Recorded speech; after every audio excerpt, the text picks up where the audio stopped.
President Devalle, we're ready. Everybody should make. We all ready? Yes. Good morning, ladies and gentlemen. Welcome to the Chicago Board of Education meeting. Today is February 24th, 2021. We are holding today's meeting electronically via Zoom. However, I would like to note, similar to last month, we have some board members and senior leaders physically present in the boardroom. For Governor Pritzker's latest disaster proclamation, we are permitted to have no more than 10 people in person for our public meeting. I am Miguel del Valle. On behalf of my fellow board members, thank you for joining us today. A lot has happened since we were here last month. I want to express my gratitude on behalf of the board to CPS management, the management team, CTU leadership, and the mayor for getting to an agreement on a reopening framework. For our principals, I thank you for your flexibility and leadership in figuring out how to operationalize the plan for your individual school communities and for our parents and students. I thank you for your patience and advocacy as we phase into K-8 in-person learning.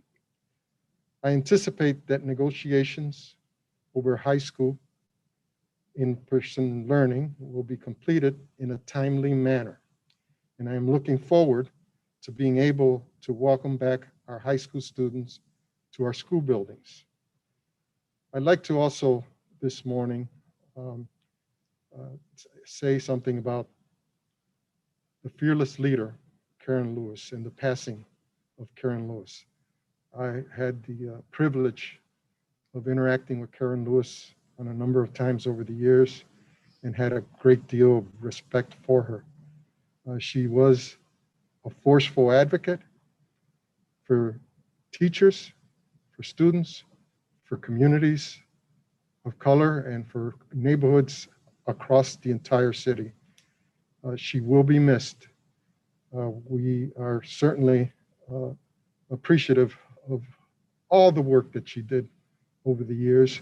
And I, for one, know that CTU and the strength that CTU has today is in great part due to the work and the leadership of Karen Lewis.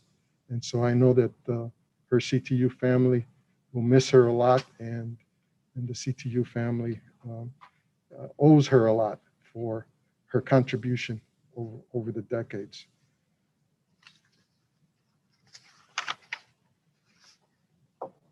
The regular meeting of Wednesday, February 24th, 2021 is hereby called to order. Madam Assistant Secretary, please call the roll. Thank you, Mr. President. Board Member Rome, who is also Here. present in the boardroom. Here. Board Member Melendez, who is also present in the boardroom. Here. Vice President Revelori. Here. Board Member Todd Breland, who is also in the boardroom. Here. Board Member Truss, who is present in the boardroom. Here. Board Member Sotelo. Here. President Devalle, who is present in the boardroom. We have a quorum. I'd also like to acknowledge Dr. Janice Jackson, our Chief Executive Officer, who is also present in the boardroom. Joseph Moriarty, our General Counsel, who is also present in the boardroom. Latanya McDade, Chief Education Officer, who is present in the boardroom. Arnie Rivera, Chief Operating Officer, present in the boardroom. And Tia Hawthorne, our Honorary Student Board Member.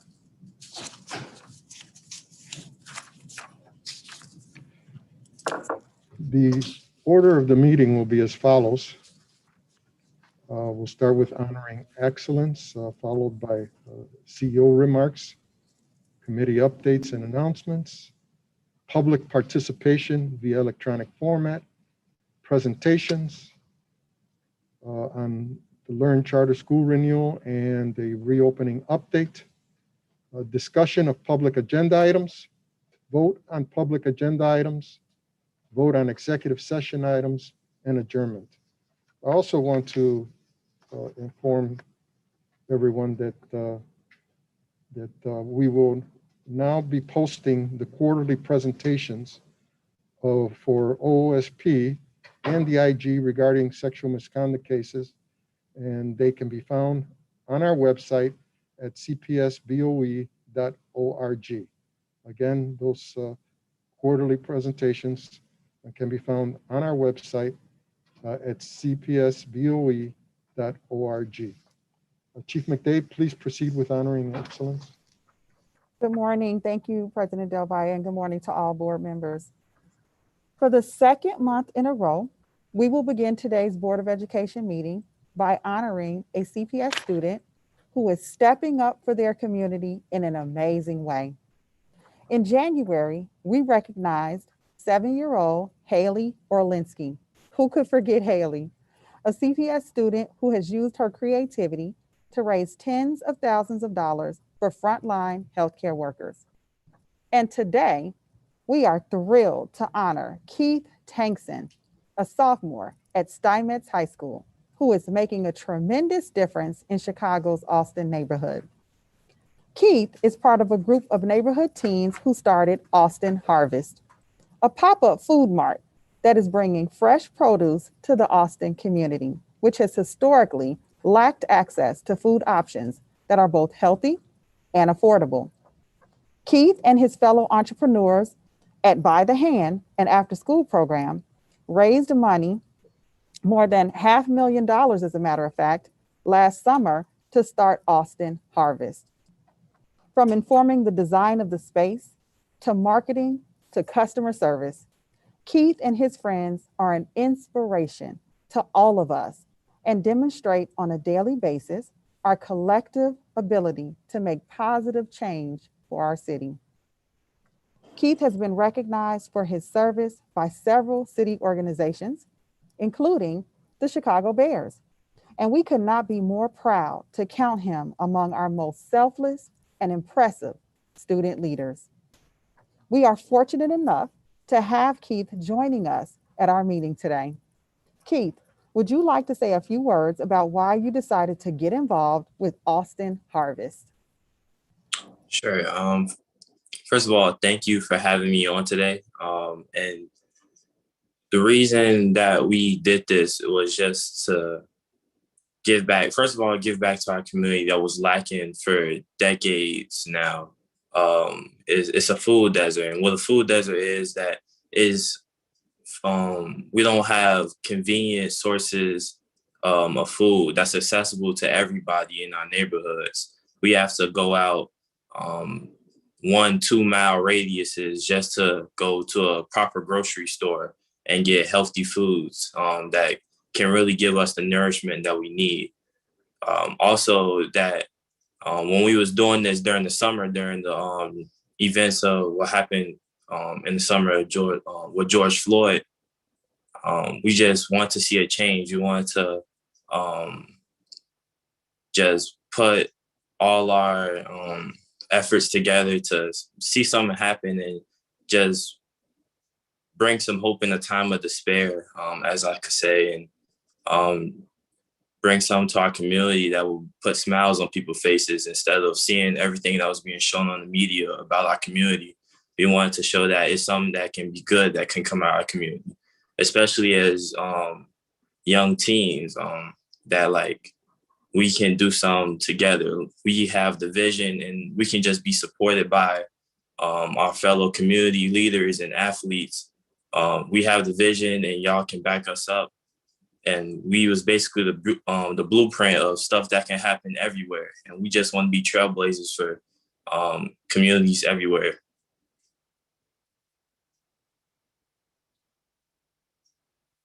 Thank you so much, Keith. That is so inspiring. President Del Valle, would you or any of the board members like to address Keith?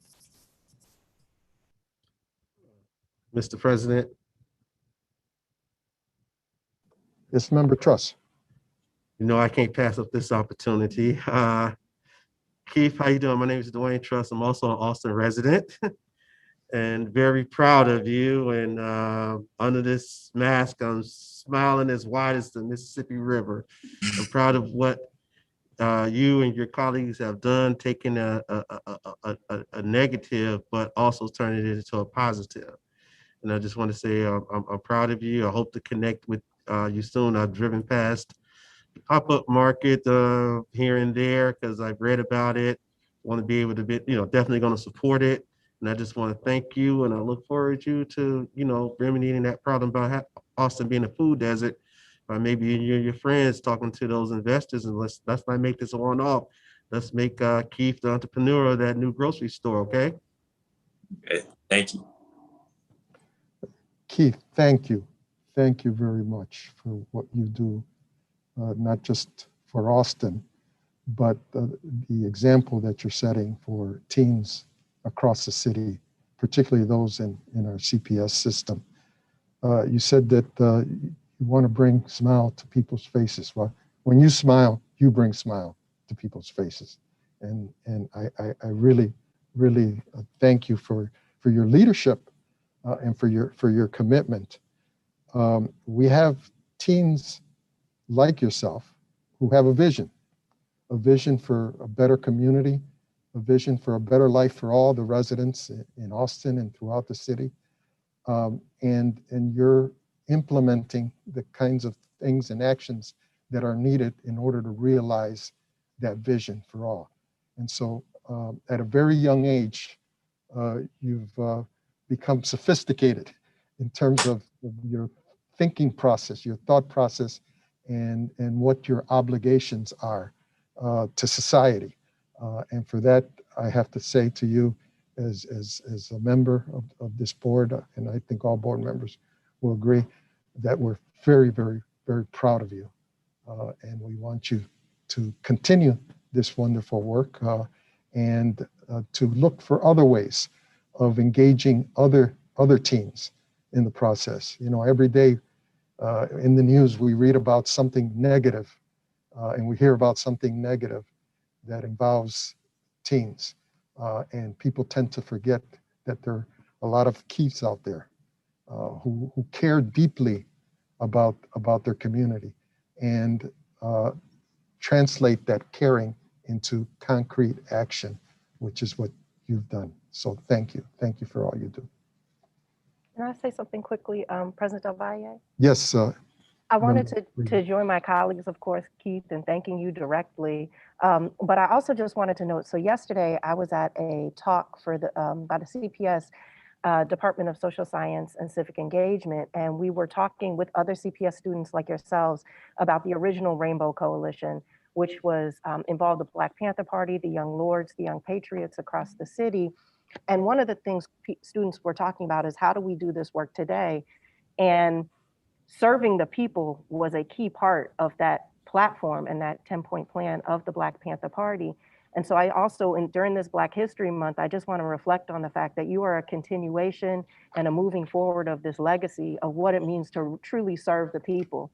And that serving the people is an act of revolution. And it's an act of revolution because it changes the way that we relate to each other. And that changing the way that you are reimagining the way that we relate to each other and what it means to serve, that's a model for all of us. So thank you so much for your work. Thank you for the work that all of your fellow students are doing, fellow community members, and we're learning from you. So thank you. Thank you. President Del Valle? Yes. I wanted to echo my fellow board members with gratitude for your leadership, Keith.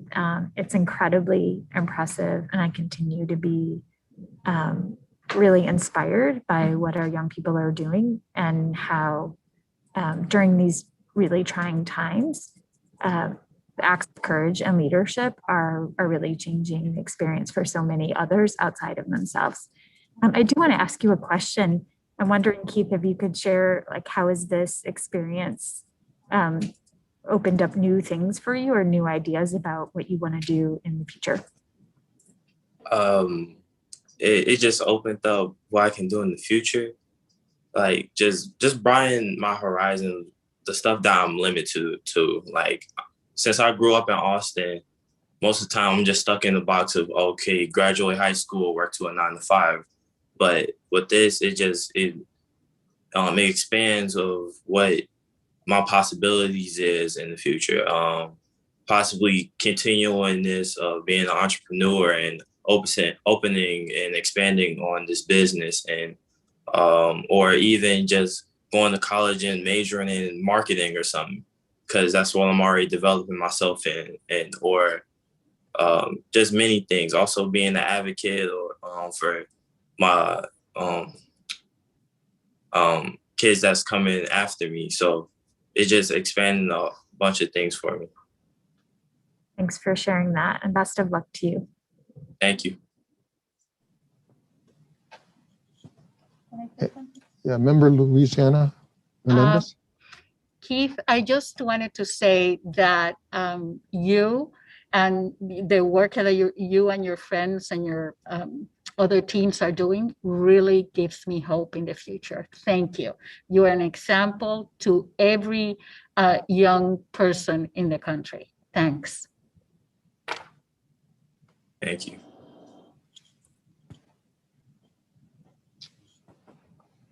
Okay, All right. right. All Thank you. right. Thank you so much, Keith. As you can hear from everyone, we are so inspired and proud of you. Keep shining, keep leading in service to others. Okay, thank you. All right. Later in today's presentation, we will be sharing updates on reopening. I promised at the last board meeting that we would be sharing important Q2 data. We now have that data available and analyzed, which will include information related to wave 1 and wave 2 in person, second quarter grades, attendance, as well as engagement. I look forward to sharing this information in the presentation later on today. Mr. President, this concludes my prepared remarks. Okay, thank you, Chief McDade. We'll proceed to CEO, Dr. Jackson. We're ready for your remarks. All right, thank you and good morning, President Del Valle. As is so often the case, I would like to begin my remarks today with some well-deserved thank yous. First, I would like to offer a huge thank you to the Chicago Public Schools facilities team for the job that they've done preparing our schools throughout this winter. Last week's snowstorm meant that many of our students in the pre-K and cluster programs had to revert back to remote learning for one day. But when they returned to their schools, I'm happy to report that the sidewalks and the parking lots had been cleared of snow. Their buildings were warm and dry, and they were ready to learn in a safe environment. It's no secret that this has been a particularly grueling winter here in Chicago, and I'm grateful for our custodians, building engineers, and other support staff, as well as our administrators who have done everything within their power to make sure our buildings are safe and welcome students back. I'm also grateful to the many teachers and school leaders who have found ways to celebrate Black History Month during this time. In a typical school year, this will be a time of exhibitions highlighting Black artists, performances that celebrate Black musicians, poets, and leaders. This pandemic has made so many traditional activities challenging. But as our teachers and school leaders have done throughout this pandemic, they have found innovative ways to connect with our students and celebrate Black History Month. I want to encourage people to follow all of our social media platforms, as well as many of our school platforms, to see the amazing ways that our students have been able to celebrate Black History Month.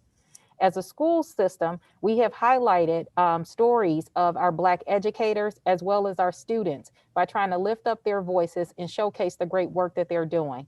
We just saw an amazing example of that by showcasing Keith and the work that he's doing in the Austin community. And there are so many more of those stories throughout the city. I would encourage everyone to visit the district's website and social media platforms and take a look at our blog at blog.cps.edu, where we have posted all of this information for your review. I want to thank all of the stakeholders as well as our communications team that have worked extremely hard to put these pieces together. Finally, I want to give a huge thanks to the entire CPS stakeholder community. You've called on us to increase engagement, and we've called on you to participate in new and different ways. I want to start by highlighting the work that has been done with the comprehensive whole school safety plan. We have hosted several meetings, and these have been honest, productive, and courageous conversations that I truly believe are moving us closer to reimagining what a holistic response to safety in our schools would look like. I look forward to sharing those updates in subsequent board meetings, but I want to thank those of you who have been advocating for this for a long time, and those of you who continue to come to the table to share your suggestions and proposals with us. I also want to lift up the budget town hall meetings that are currently underway. These started last week on Saturday, and I want to thank the many parents, teachers, LSC members, and administrators that attended. But we also would like to see more people attend these meetings, as budget is often the topic raised most often when people are talking about school quality and school improvement. If you're interested in finding out when these meetings happen and how to access the meetings, I would encourage people to visit our website, cps.edu/calendar. And a list of all of that information is posted there. This is the second consecutive year where we have held these meetings because we truly believe in the power of community engagement, and we want to better explain the investments that we're making, but also take time to hear from community members about how we can do better. This is an opportunity for us to hear directly from you about your needs. And so I want to encourage people to attend. I really want to strongly encourage our school principals as well as our LSCs to promote these meetings to their local school communities and encourage parents to come. These meetings, the purpose of these meetings include information about school funding, the process, the steps that we're taking to make it more equitable, transparent, and sustainable. I cannot stress how important it is to have as many voices at the table to have this incredibly important discussion. So again, we want you to visit our website to learn more about these opportunities. And if you are aware of these opportunities, please share them with your social networks. Last week, the district announced that a formal process was underway to examine our accountability system. I would say after budget, the accountability system is probably the second most topic of interest amongst stakeholders. This process will allow for a series of public forums where families, educators, and other stakeholders across the city will be able to weigh in on how the district moves forward. It is important to note that we want a new accountability system that goes beyond traditional school ratings. We want to make sure that we're painting a more complete picture of the school progress and performance, and that we're also acknowledging the context in which our schools are situated. We also want this system to be better represent what parents and other stakeholders believe are important metrics that reflect school quality. We also want this to be a tool that parents use and understand and feels meets the needs of their students. Again, community engagement is extremely important, and we would want as many people as possible to participate. Please note that we will be hosting 4 town hall meetings next month. These meetings will be all virtual, which will hopefully increase access, and we will also host simultaneous meetings at the same time in Spanish. Please visit cps.edu/calendar and register for our SQRP town halls in March. The feedback that is collected at these meetings will be shared with the Chicago Public Schools SQRP Advisory Group. This is a diverse group of members and experts from across the Chicagoland area. First, we start with our partners at University of Chicago and UIC Center for Urban Education, as well as district principals, leaders, teachers, and student representatives. I would also like to note that after consultation with our community action councils, we have increased the representation of CAC members on the SQRP committee to make sure there is proper representation for those most impacted, parents and students residing on the south and southwest sides, the south, southwest side, and west side of Chicago. All of the members on this advisory committee will review the materials, they will research different designs, and they will also listen to the stakeholder feedback from the town halls to create recommendations for how we improve our accountability system, which will be implemented in the 2022-2023 school year. This is an incredibly important moment for our district. The process we're beginning now will shape the standard by which schools are measured in CPS for years to come. I want to encourage everyone in our district to play an active role in the creation of the new school quality rating policy. And our goal, as I stated earlier, is to make sure that this is a more equitable process and a process that better represents everything that's happening in our schools. I would now like to turn my attention to reopening. I want to note that we're thrilled to see our pre-K and cluster students back in the classroom, and that we're going to be welcoming tens of thousands of elementary school students over the next couple of weeks.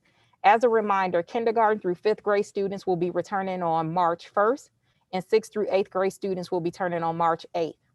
We know that many high school students and families are eager to learn more about their return to in-person instruction, and it is our goal to provide them with a safe in-person option this school year. As part of our agreement with the Chicago Teachers Union, we committed to establishing a joint high school task force. Last week, we formally reached out to CTU leadership to begin this process. We expect to begin meeting with CTU later this week so that we can work towards a safe return that meets the needs of all of our students and families. Public health officials, including the CDC earlier this month, have endorsed in-person learning for high school students, and our families are counting on us to establish a plan that will safely support their needs. The board should look forward, the board and the public should look forward to seeing a comprehensive update on school reopening. As Chief McDade pointed out, we'll be sharing more data in this meeting later today. We will also be outlining how we plan to implement the various components that are in the CTU CPS agreement. We're going to provide updates on surveillance testing, safety committees, as well as our plans for vaccinating staff. It's also important to expand on vaccination as we're asking the board to vote on Board Rule 6.4 today. This rule will require staff or employment candidates to disclose their vaccination status. Interim Board Rule 6.4 affords the district the ability to track progress towards vaccinating staff, and when it is appropriate to do so, formally require COVID-19 vaccinations similar to the other employment requirements we have. We have also successfully opened vaccine centers around the city that are exclusively for CPS employees. I want to thank everyone who has worked together to make this happen, and we look forward to seeing more of our employees get access to vaccines in the coming weeks. We know that this will go a long way to make sure that our school-based staff feel more safe and comfortable returning to school. Reopening schools, it represents a significant step forward in Chicago public schools. We're now giving our highest need students what they so desperately need: the opportunity to learn in person after almost a full year of being away from their teachers and friends. Our families will have another chance to choose in-person learning prior to the start of the fourth quarter. And my sincere hope is that they will see the success that we have achieved in reopening schools safely, and more will choose to return to school this year. I want to thank all of our families for their continued support, as well as their patience and feedback during this time, and we will continue to provide updates throughout this process. Mr. President, this concludes my prepared remarks. Thank you, Dr. Jackson, and you'll be available for questions Yes. after the report on the reopening. All right. Thank you. Committee updates. We have no committee updates this month. Now for announcements, please use our website, cpsboe.org. If you need to seek assistance or want to meet with board members during office hours, we encourage you to take advantage of the opportunity to meet with board members outside of the board meeting. Madam Secretary, please share the details of the next board meeting. Yes, Mr. President. The next board meeting is scheduled for Wednesday, March 24th, 2021. Advanced registration will open at 10:30 a.m. Monday, March 22nd, 2021, and will close Tuesday, March 23rd, 2021 at 5 p.m. or until all slots are filled, whichever is first. If anyone has any questions about this process, please contact the board office for our assistance. I would like to note for the record that we will announce if the board meeting is in person or virtual via the website. Please monitor the cpsboe.org website for more information. Thank you. Let's now proceed with today's public participation session. As a reminder, union representatives will speak before public participation, and any elected officials will speak after the conclusion of public participation. Madam Assistant Secretary, please share the rules of public participation. Thank you, Mr. President. Before we begin public participation and provide directions, I would like to note that members of the public who register to speak were given information to access this meeting by dialing a number and using their phone. We did this so that speakers with limited or no access to internet or who may have weak internet connection could still participate using their phones. Also, members of the public may submit written comments for Board of Education meetings via the written comments form on the board's website at www.cps.org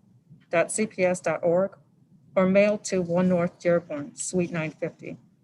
Written comments received between the day the public agenda was posted through 5 p.m. the day after the Board of Education meeting will be submitted to the board and published within 5 business days on our website at www.cps.org. Speakers, please listen while I provide directions for public participation. In order to facilitate and expedite public participation, I will be calling speakers out of order and grouping them. I will call your name and number when it is your turn to speak. Once you hear your name, please state your name for the record. I will then start the 2-minute timer. When there are 30 seconds remaining, I will inform you so that you can proceed to conclude your remarks to allow for the next speaker to begin. Thank you. And Mr. President, before we start with registered speakers, we have a few union representatives who wish to address the board. We will begin with Jesse Sharkey, CTU President.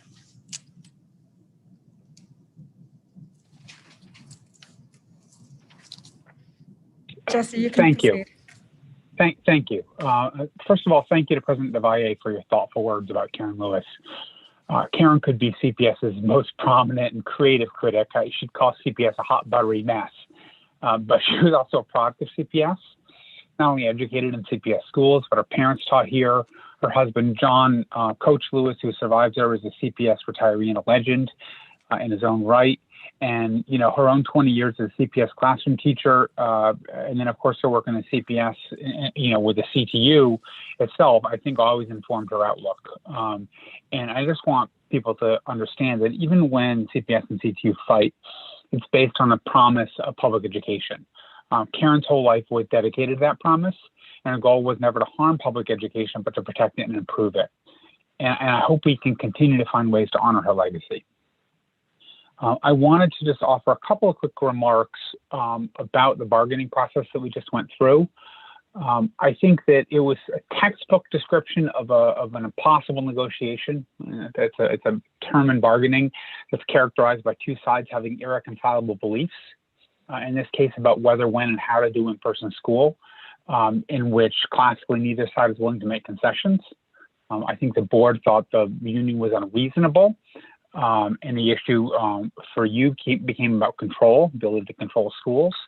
I know that we felt that you ignored us until we were actually facing the threat of a strike. And the fact that we did get to a deal eventually, as important as that is, it should not obscure some lessons that I think we need to draw going forward. The process that we just went through, I felt in many ways was inhumane for our members, for CPS families, for CPS administrators, the public, as well as the people who are at the table. We need to do better. We need to do it differently next time, starting with high school. And we're looking forward to that, to those meetings starting. We've been doing some work internally to get our team together on this. And we look forward to that process. We will do better in that process coming up.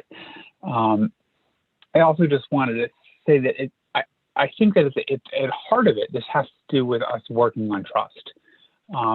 Which will be benefited if we can continue to share information, keep dialogue open with decision makers, which is not just about counting how many meetings that we had. You know, the head of labor relations was at.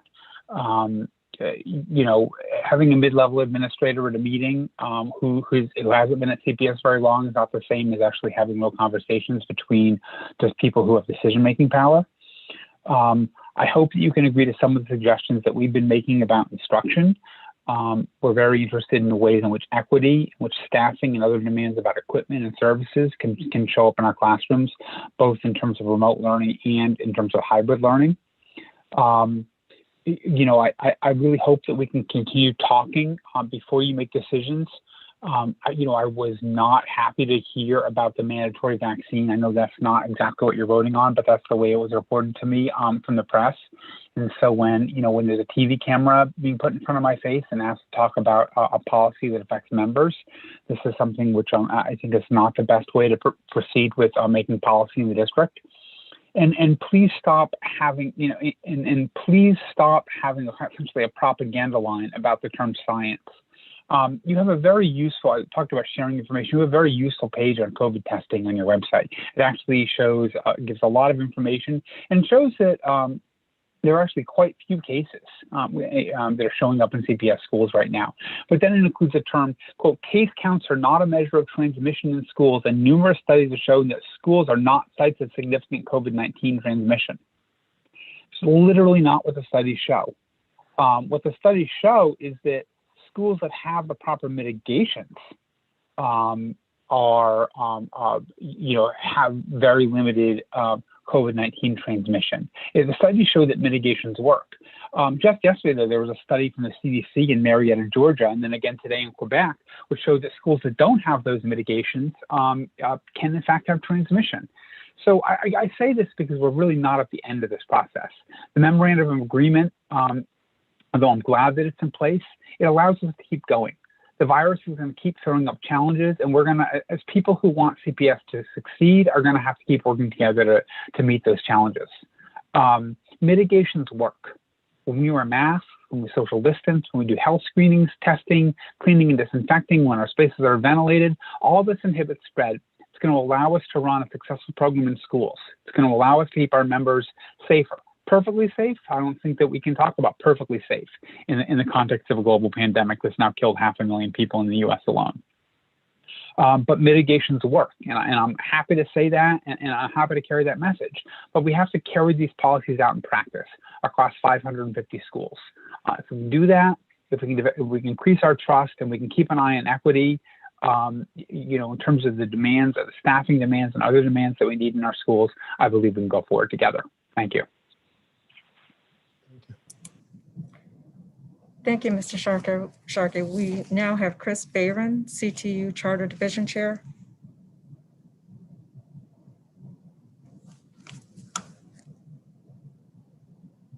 Good morning. Chair Del Valle, CEO Jackson, board members, all those in attendance, good morning. I hope you're warm and safe. I'm speaking here before the board again about oversight of charter schools in this time. There is an extensive vetting process that this board has created for charter operators to be allowed to operate public schools. And while, we could have a whole conversation about that process and how to improve it, there is a process. However, the operators of charter schools are not vetted about their qualifications to make life and death decisions during a public health emergency. And that's in fact what's happening right now. I urge this board to require that charter operators come to a negotiated agreement before there's a return to work at the schools that the CTU represents as possible.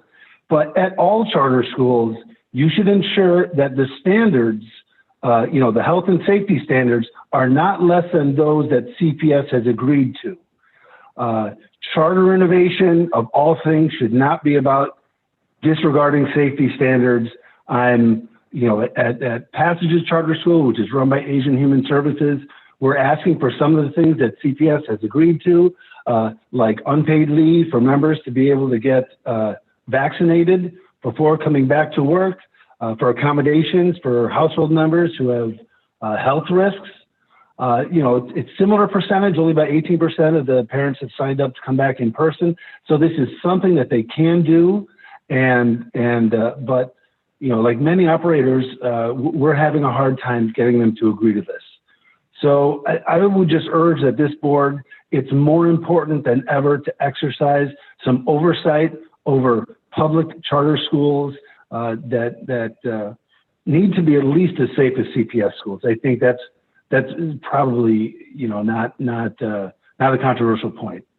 So thank you. Please do the right thing. That's my testimony. Thank you for your comments. We'll now have Troy LaRiviere, CPAA President.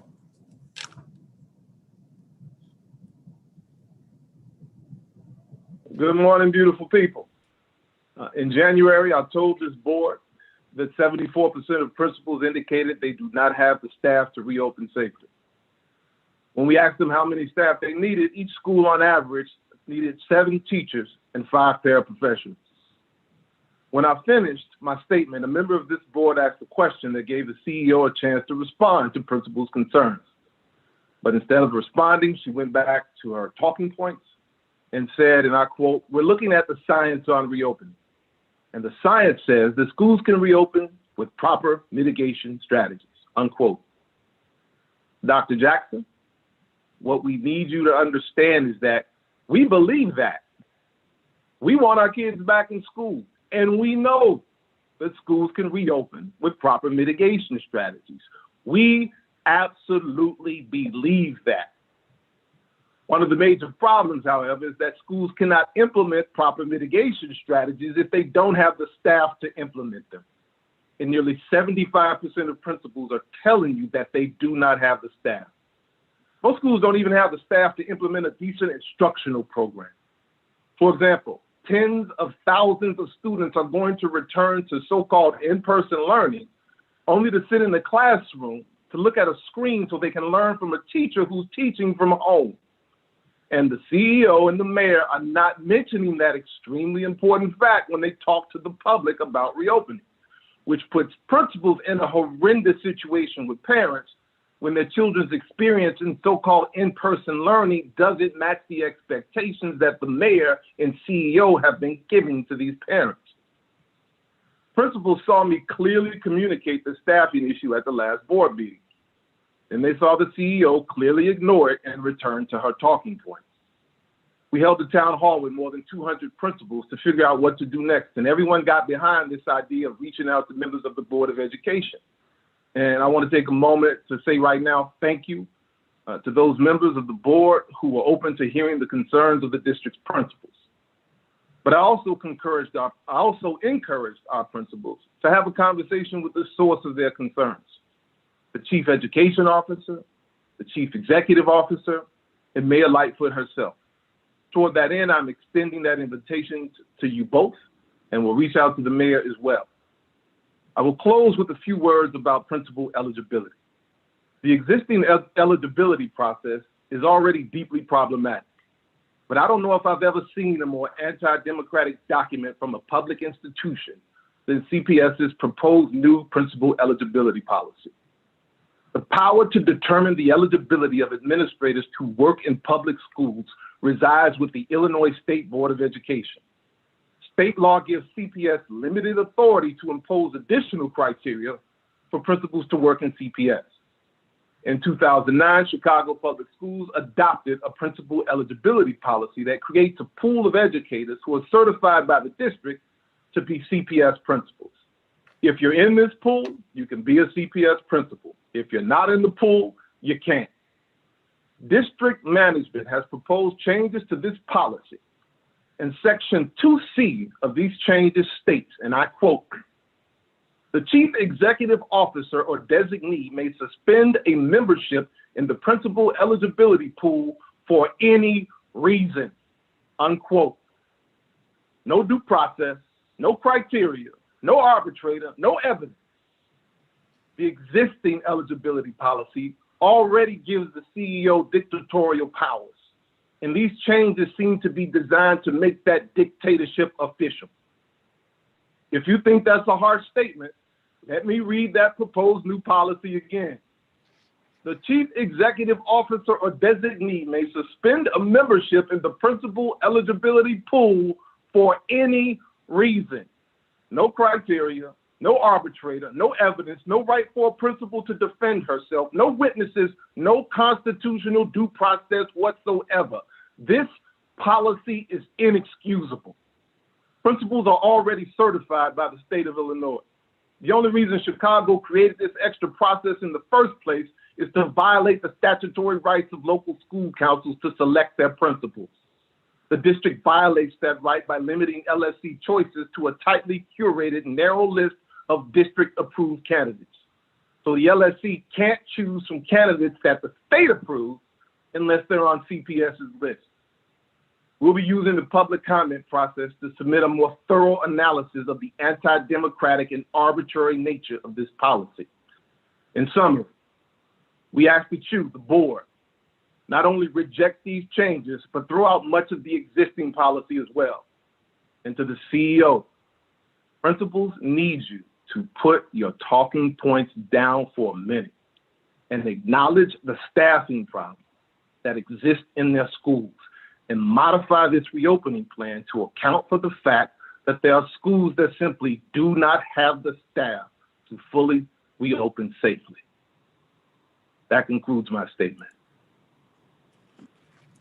Thank you for your comments. Mr. President, we are now ready to call speakers from the speakers list. We'll start with speaker number 1, Joseph Williams, followed by speaker number 2, Kristen Brody.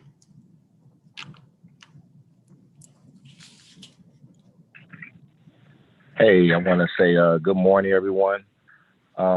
Joseph Williams, parent of 5 children in CPS, and I want to say it's been a while since I've been to one of these board meetings.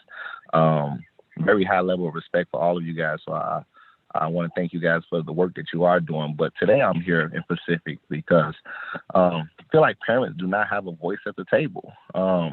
It's been something that I've been continuing to see throughout the process of negotiating everything that I've been witnessing and really just feeling left out of the process. So with that being said, you know, I honestly think that Chicago families deserve a lot more. So myself, along with other amazing parents working in coalition with Raise Your Hand, have all worked together to say that we would like TLC demands, right? Trust, learning, and care. You know, when I think about trust, I think about transparency. When I think about learning, I think about those who need the most get the most, right? And when I think about care, just caring for our school communities. You know, I've said over and over, you know, that families shouldn't have to make the choice of, do I stay home with my children and make sure they have a quality education, or do I go to work to put food on my table? So I recommend CPS to please, you know, help support our families financially, you know, create a micro grant to support families. I have heard that CPS has had given out gift cards, but you're talking about maybe about 4,000 or under on the gift cards in particular. And with that being the case, with the 4,000 and under, you're looking at maybe over 200,000 CPS students. So Speaker number 1, can you please conclude? Yeah, so just all I can ask is please care with a little empathy, be intentional about how you guys are inputting the parents, and just work with us, because we want to work together. We want to send our children back, but there are a lot of needs that we have, you know, and I'll just kind of just say that for right now. You know, we faced the pandemic way beforehand, and now that we're in a pandemic, we need just a little bit more. We need you guys to work with us and really bring parents to the table. And I thank you guys for having me here today. Thank you for your comments. And as speaker number 2, Kristen Brody, gets ready to speak, we'll have number 3, Dixon Romeo to follow.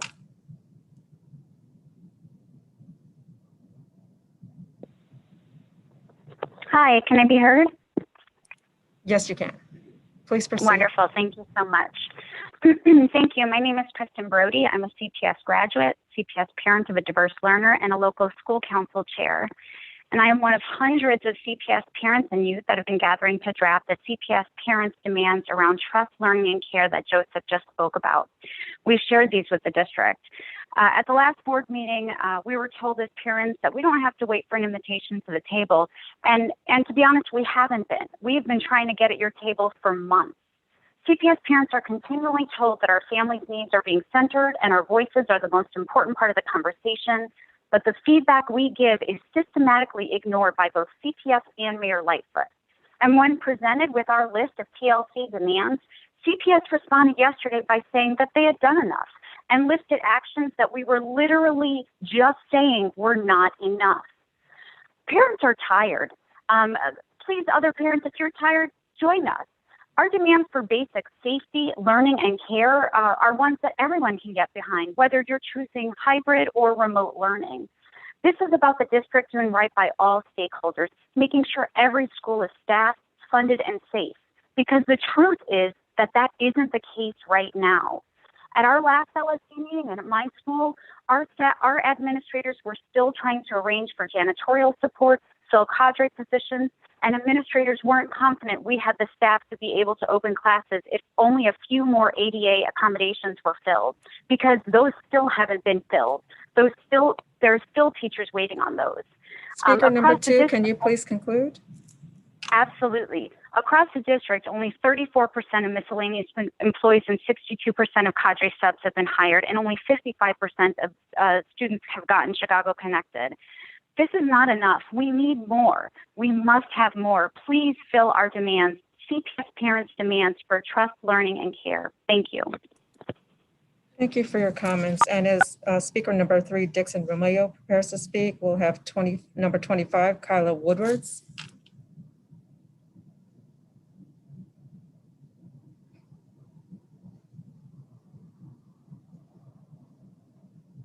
Dixon Romeo, please proceed. Hi, yeah, this is Dixon Romeo. Thank you.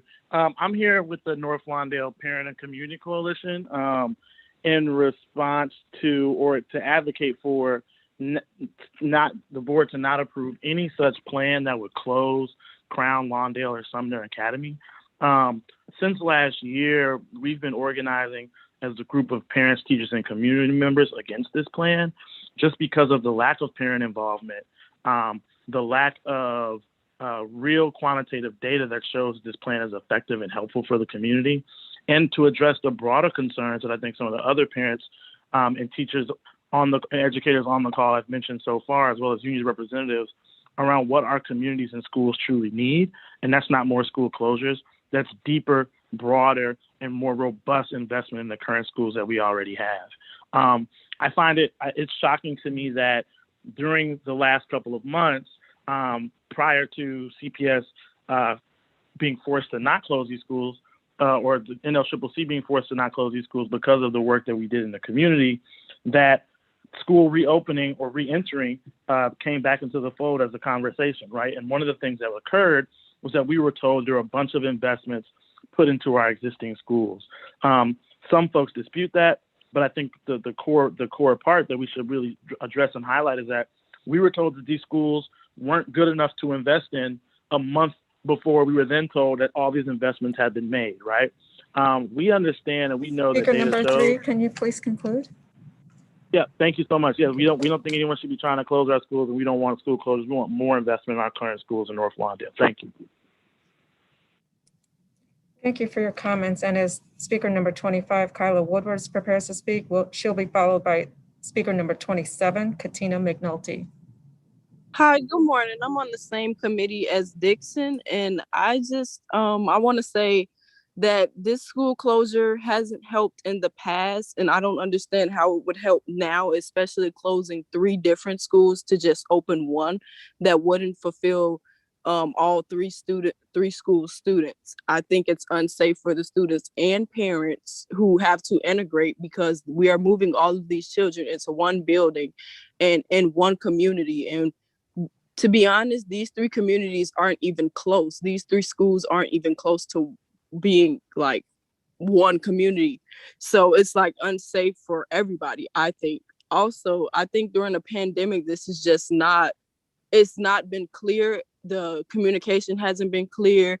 Parents and students didn't even know until like the deal was already on the table, basically. Like, it's just not clear. I think it's too many moving pieces as far as like the community is concerned. Nobody knows like exactly what's going to happen with the building. Nobody knows where the students are exactly going. Like, it's just not communicative. I also think like clothing in general is just irrational, because it hasn't worked in the past. I come from Sumner, and we have KIPP in the building. We've had Fraser in the building. We've had multiple different schools come to our school, and it hasn't worked in the past. It's brought numbers down. It's brought grades down. It hasn't worked. So I don't understand how it will work now, especially during the pandemic. We don't even know who will be able to stay in the school safely. We don't know like the number of students, number of teachers. We don't know that. Like, it's just too much unknown. Speaker 25, can you please conclude? Yes. Yeah, like I said, it's just too many unknown pieces. It's too many moving pieces, and I don't think it's safe for the students, the teachers, or the parents. Thank you for your comments. And as the next speaker prepares to speak, we'll have number 5, Halesh Patel.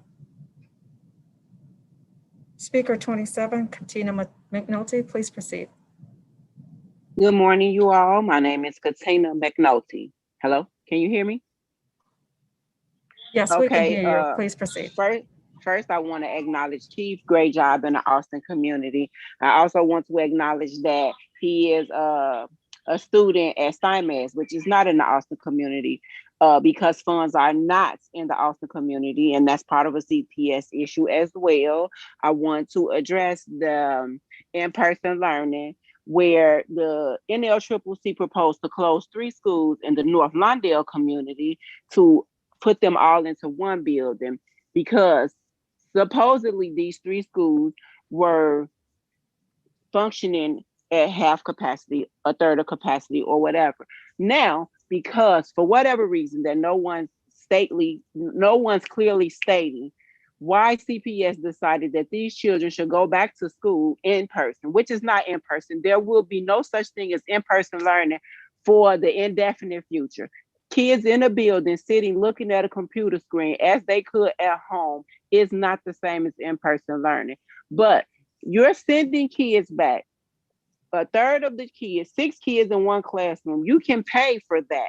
But you were willing to close our schools, Sumner, Crown, and Lawndale, because of the capacity. The schools were not being utilized to full capacity. You can pay for that now. For them to go to school right now, you can pay for that. But you are willing to close our schools for the same issue. I don't Speaker understand. number It's not being 27, explained. can you please conclude?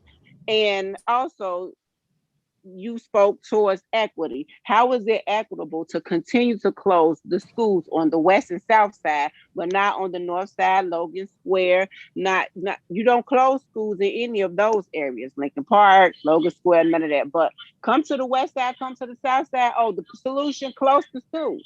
Thank you very much. Thank you for your comments. And as speaker number 5, Halesh Patel, prepares to speak, we'll have speaker number 6, Jane Charney, following. Speaker number 5, Halesh Patel, can you please unmute your phone?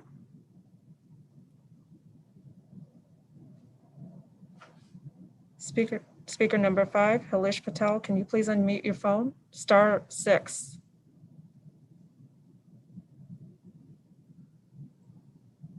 Hi, can you hear me? Yes, I can. Please proceed. Oh, sorry. My apologies. I pressed *6 a little too many times. Thank you. I really appreciated the previous speaker's comments too about bringing attention to the south and west sides and schools closing. Like Joseph and Kristen at the beginning of public comments, I wanted to bring to the front the TLC demands that Raise Your Hand, in collaboration with parents, are putting forth. TLC, Trust Learning Care. It's a pretty robust list, and you can read about it online. And I'm sure you've already seen them. Everything from school stakeholder quality controls, stakeholders, administrators, educators, parents being responsible for monitoring the safety plan, to public COVID complaint trackers, to, of course, more mental health services and providers. And one of the things that I wanted to push forth was also respecting and supporting local school councils, LSC's autonomy, especially since that autonomy was prioritized during the SRO vote. Finally, I will say that even with the scaffolded transition back into the classroom, we are still primarily in a virtual world. And as such, there's been an increased participation from parents and community members in public meetings like this one and many LSC meetings across the city. So I hope that these and LSC meetings stay virtual, or there are more conversations about accessibility for parents and community members moving forward. Thank you for your time. Thank you for your comments. And as speaker number 6, Jane Charney, prepares to speak, we'll have number 7, Danielle Tobin, to follow. Speaker number 6, you can unmute yourself. Hi, good morning. My name is Jane Charney, and I serve as the Assistant Vice President for Local Government Affairs at Jewish United Fund of Chicago. We're a network of social service agencies with a physical footprint in more than half of the city's wards and serving 500,000 people of all faiths every year.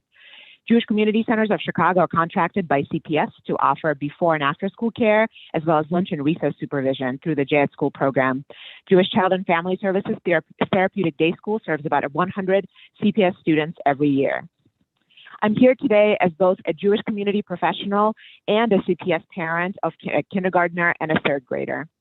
I want to make you aware of the calendar conflict between the potential start of the 2021-22 school year, traditionally the Tuesday after Labor Day, and the first day of Rosh Hashanah, the Jewish New Year, which this year also falls on September 7th, the Tuesday after Labor Day. Rosh Hashanah is a major Jewish holy day for the Jewish community when many of us spend an entire day in synagogue and abstain from working, studying, or taking tests. It is a time of reflection and beginning anew. This issue affects staff, teachers, and students as well as their families. Based on existing data and trends, this adds up to several thousand people who will be affected. After a year of emotional trauma, physical sickness, distance, frustration, the first day of school 2021 would be an opportunity to begin anew the work of building relationships with classmates, teachers, and staff. Forcing families to make the choice between religious observance and attending the first day of school would have a severe negative impact on the ability of students, staff, and teachers to form relationships and set themselves up for success in the school year. We fear the impact of such a situation on an already fragile mental health. The Jewish community— Number 6, can you please conclude? Yes. We recognize that we always have to make this choice every year, but it is different when it's the first day of school versus 2 or 3 weeks into the school year. We follow a lunar calendar, and this won't occur until 2048. So on behalf of Chicago's Jewish community, I strongly urge CPS to not start school on Tuesday, September 7th, but pick a date either later that week or the week prior, thereby ensuring that Jewish students, teachers, and staff do not feel compelled to choose the first day of school over honoring their religious tradition and celebrating the first day of the Jewish New Year. Thank you. Thank you for your comments. And as speaker number 7 prepares to speak, we'll have speaker number 8, Shinwe Shelton, to follow. Speaker number 7, you can go ahead and unmute yourself. Hello, can you hear me? Hello, yes, go ahead, please proceed. Okay, hello, my name is Danielle Tobin. I'm a parent of a 5th grader and an 8th grader, and I'd like to talk to you because I believe someone needs to advocate for the academic center students across the city. My 8th grader is a student at Taft Academic Center, and we've been anxiously awaiting information on when academic center students can return to school as well. 2 weeks ago, the district sent an email that said, although a timeline has not been set, we will be exploring opportunities to offer high school students an in-person option later this school year. We have heard nothing in the last 2 weeks. At the beginning of the school year, Taft AC changed all the student schedules for 7th and 8th grade, so the same 30 students are in the same class all day long. So they have 8 classes and they're the same 30 kids, and they had to change some of their electives, move things around. And we were told, families were told, this was done to ease the transition to hybrid learning. But when 7th and 8th graders go back on March 8th, academic center students are not eligible to return to the school building. Now, this is interesting because today, all across the city, high school students are going to be in gymnasiums and pools being coached by CTU members, and they can safely be inside these school buildings to learn basketball, but our students cannot learn writing and math. And then even today, Dr. Jackson said she's going to meet with CTU later this week. So 2 weeks have gone by and there's no forward progress. Speaker number 7, can you please conclude? Sure. I asked Principal Gershaber, what's going on. He says it's not my decision. And I'm just wondering when you're going to get back to us, because these kids are 12, 13, and 14 years old, and they're being lumped with high schoolers, but they have no options, and they're caught in the middle, and nobody's advocating for them. Thank you. Thank you for your comments. And as speaker number 8 prepares to speak, we'll have speaker number 9, Shanella Miller, to follow. Speaker number 8, please unmute yourself.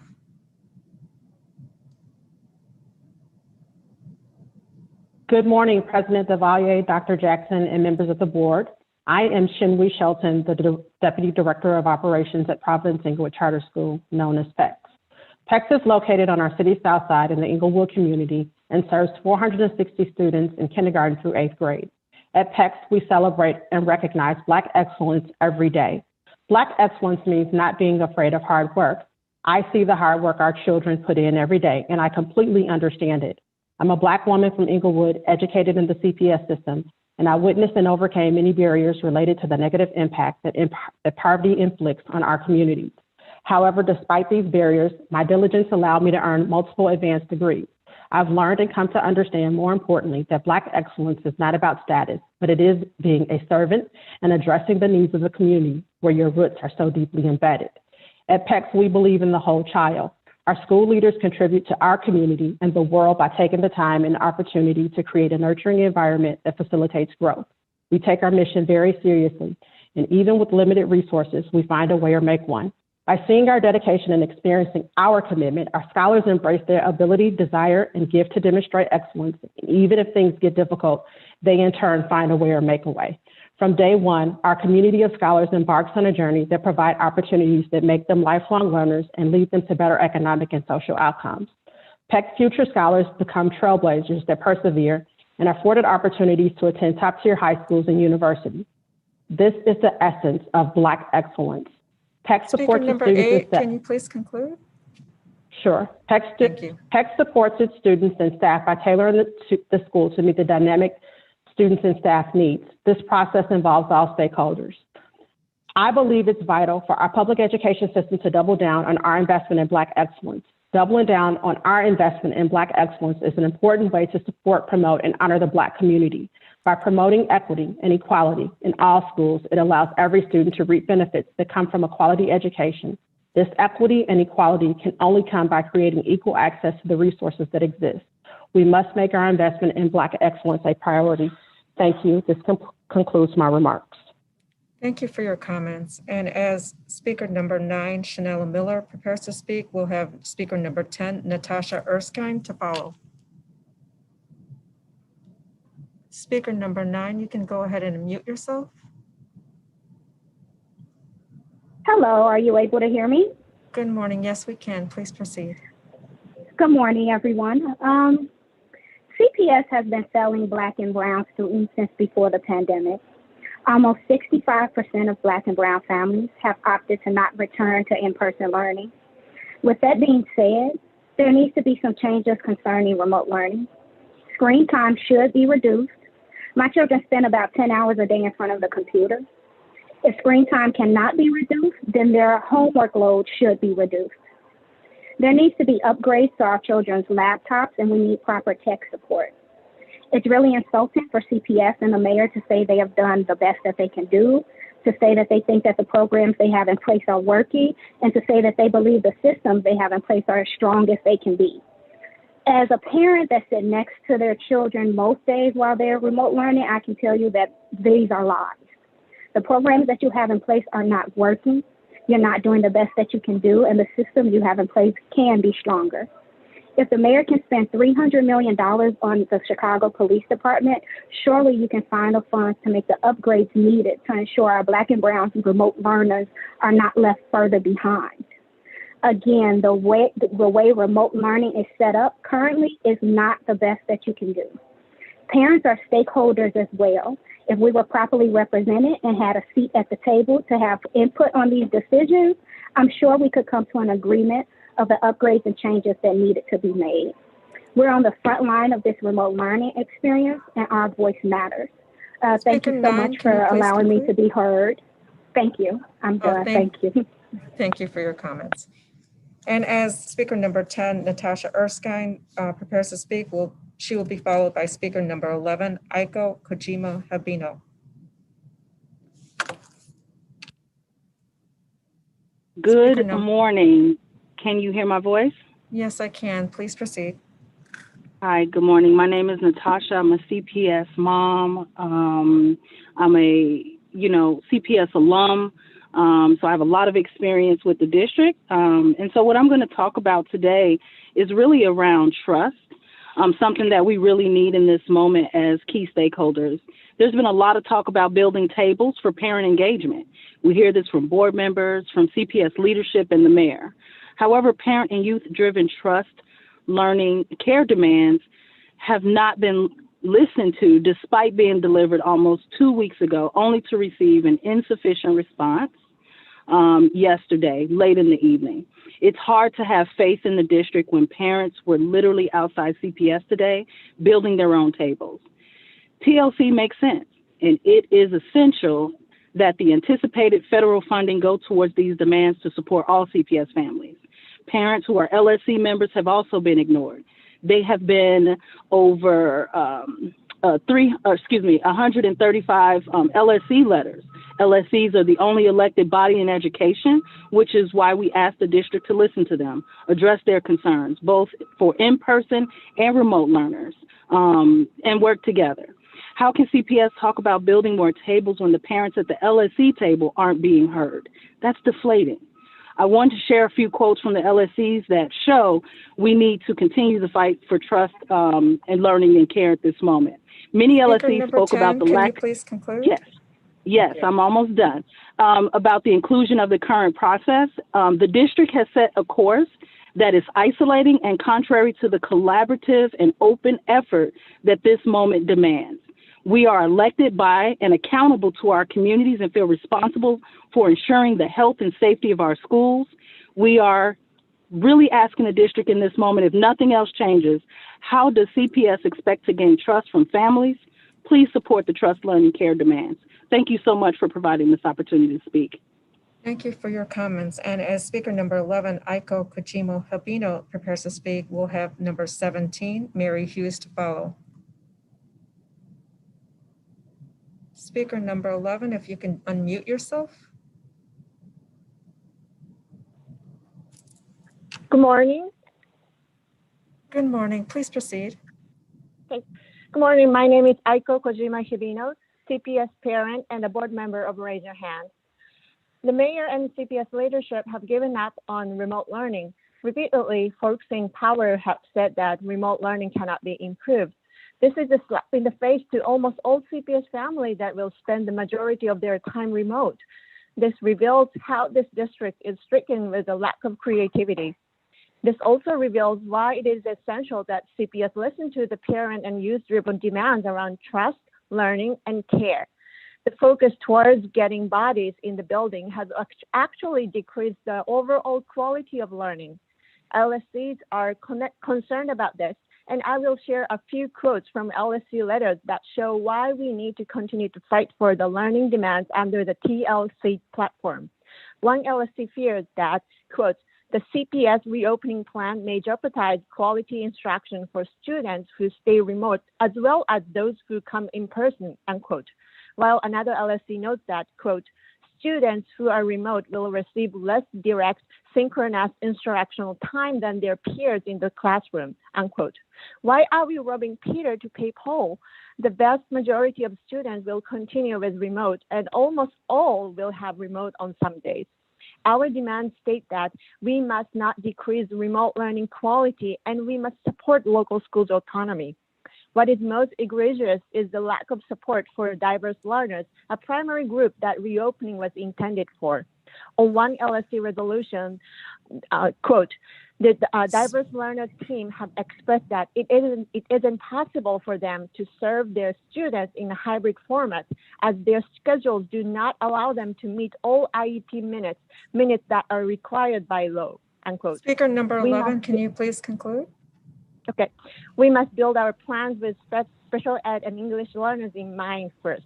A high school LSC wants to, quote, urge the district to work with parents and teachers to focus on continuing to improve the quality of remote learning and make the needed investment in technology, staffing, and other supports, unquote. This is why we are demanding a school-based tech support center for families and doubling down to eliminate the digital divide.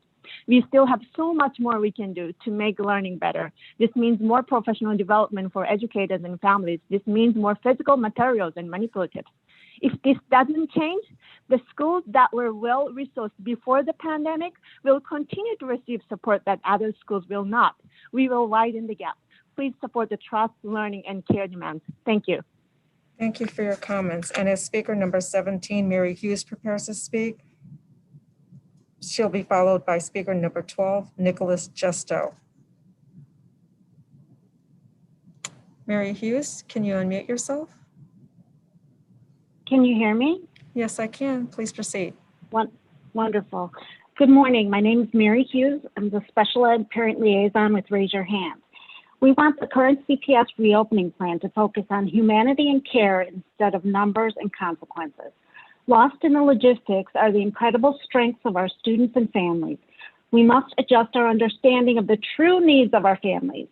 These needs cannot be measured in standardized testing, grades, or truancy letters. If families are the greatest asset of CPS, how are we measuring CPS's progress towards meeting our needs? Care is one of the 3 pillars under the CPS parent and youth-driven demands. The others are trust and learning. I want to share a few quotes from LSC letters that show why we need the care demands under the TLC platform. One elementary LSC says that the current plan is woefully short of meeting the academic, social, emotional, and health needs of our students.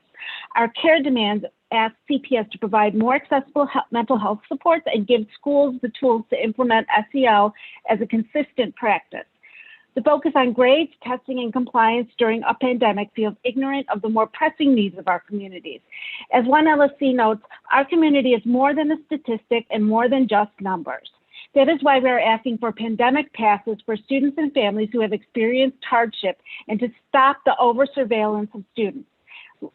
The pain from the pandemic has not been felt the same. One Northside LSC wrote that they will not be silent or neutral on a system that continues structural privilege, which furthers the gap of educational attainment, where race continues to be a consistent predictor of opportunities and outcomes. Speaker number 17, can you please conclude? Yes. This means that we need to expand learning hubs for our families of essential workers, connect and support our absent families instead of taking them to court, support the millions of dollars that low-income families have had to spend to support remote learning, and CPS has an obligation to work with the city and its sister agencies to house our homeless families. When this pandemic is over, CPS will be measured on how they listen to its community and how it actually supported families in need. Spin is temporary, but the facts will remain. Finally, I want to note that there are no special education advocacy organizations in the CPS-appointed SQRP overhaul group. I encourage you to add an outside special ed advocacy org, as that voice is essential to ensure equity for students with disabilities in CPS. Thank you very much. Thank you for your comments. And as the next speaker prepares to speak, number 12, Nicholas Justo, will be followed by number 13, Sarah Schachter. Good morning. My name is Nicolas Justo. I am the father of a CPS student, an 8th grader, who is entering high school next year. I want to thank you all for allowing me to speak today. As you can hear, I was not born in this country, so I'm really honored to participate in this meeting. Like many parents, I cannot impose on my child another year of remote learning. I need to know now what the CPS high school reopening plan entails and when will decisions be communicated to the parents. Now let me give you a simple example to illustrate why I am so concerned today. My wife teaches in an Illinois high school public school, which has been open in hybrid mode since October. Her high school is going to be reopened 5 days a week, fully in person, in coming September. Today, this Wednesday, teachers are voting on the final plan to reopen on a block schedule that was already approved by the parents. This is being planned and agreed upon 7 months in advance of the 21-22 school year. You cannot let CPS parents wondering about whether we need to seek out alternative plans for next year. Please explain to the parents the plan and timeline for next high school year reopening and the sticking points remaining between CPS and CTU, if any. This has become very urgent. I thank you very much. Thank you for your comments. And as speaker number 13 prepares to speak, Sarah Schachter will be followed by speaker number 14, Remo Terry.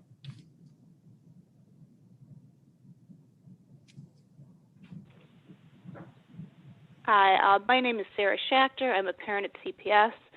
I'd like to address, why has CPS lost 100,000 students in less than 2 decades? Why is this trend accelerating, and why does the CTU battle CPS tooth and nail? The answer can be found in a recent Tribune article which quoted a parent as saying, "We don't trust what CPS says because of years and years of not keeping their word." And the examples are endless. The Tribune reported that as Mayor Lightfoot announced teachers with underlying conditions could stay home, teachers were having their accommodations voided. Just yesterday, an elementary school AP on the South Side told me that they do not have enough safety supplies and their air purifiers are too small to handle their classrooms. And at Lincoln Park High School in just the past year, video confirmed outright lies on the part of CPS. Via the Tribune, a removed and then reinstated coach challenged CPS to release his entire file to the public to show that the charges against him had been fabricated.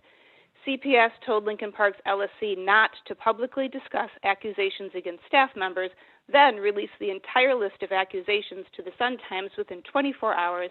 And Dr. Jackson, who even today says community voices matter, stood in this very forum and told everyone not to listen to Lincoln Park parents and students. Is it a surprise that every adult involved in last year's Lincoln Park calamity has now filed a lawsuit against CPS? CPS is causing collective trauma to both individuals and the community. As a parent, I have stopped reading CPS emails because I can't trust the content. Speaker number 13, can you please conclude? To regain some of that trust by ensuring that every elementary school has the supplies you claim they have to safely reopen, then set a date to reopen high schools. You say you're looking into it, but many believe you are simply waiting for the clock to run out.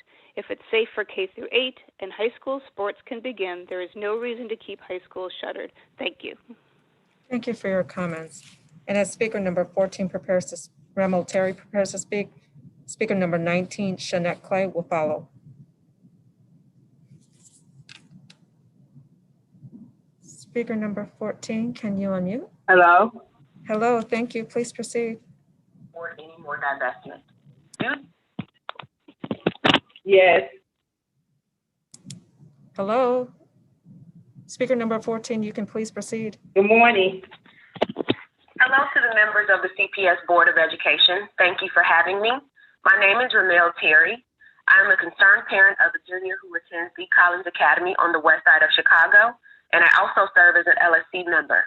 While I want to address my concern with the removal of resources provided to Black students via the Academy for Urban School Leadership, I would be remiss in not acknowledging that it's very problematic that CPS has not provided a proposal to resume in-person learning for high schoolers. Furthermore, CTU's absence of a strategy to engage teachers and families to demand such a plan almost a year after starting remote learning. With that being said, Black students cannot afford any more divestment. Due to the lack of investment and too often a lack of preparedness prior to entering high school, Black children require additional support services and diverse career option exposure. We cannot speak to removing programs like AUSL that provide benefits to Black students without having a conversation about the better alternatives being provided. Many students, my son included, benefit from having access to a city year to help keep them on track. AUSL has allowed for schools like the Collins Academy to provide intentional resources to their students via programs, fairs, parent services, sponsorship, etc. We are no longer accepting losing out. The beauty industry yields billions of dollars annually, and AUSL allows for schools like the Collins Academy to fund initiatives like their Nail Tech program to fuel the entrepreneurial spirit of its students. This is Speaker not number only 14, important to can you building please conclude? Yes. It's a way for Black students to create a path for generational wealth in a highly profitable market. Resources should not be removed without intentional and transparent conversations with all parties impacted. Our children need all the support. Thank you. Which includes implementing proper plans.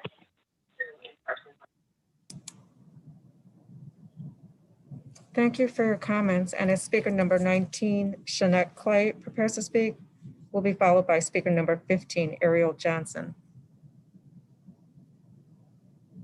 Speaker number 19, can you please unmute? Yeah.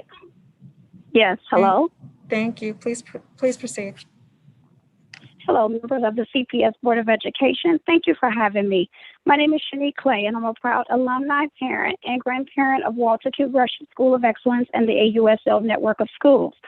I have a very unique perspective of AUSL and the Gresham relationship. As mentioned before, I was a student, and then I actually worked at Gresham before the AUSL turnaround process. So I saw firsthand before and after AUSL took over. Growing up in Gresham was a decent CPS school that I enjoyed going to. Like everyone in the community, we were very apprehensive about the turnaround 6 years ago. But since that time, AUSL has allowed Gresham to go from good to great. Gresham has held a 1+ rating for 3 years in a row, but fell to a 2+ recently. I'm sure with the commitment of AUSL and Gresham staff, they will get it back. They have added some after-school programs and activities that kept the community and school engaged. Some are tackle football and a student STEM program that my grandson loves. SGA also engages many students on different activities. Gresham and AUSL together are focused on the whole school family success as seen in this pandemic. Thank you for supporting the Academy for Urban School Leadership, and it's been my pleasure to speak today. Thank you for your comments. And as speaker number 15, Ariel Johnson, prepares to speak, will be followed by number 16, Maria Ortega.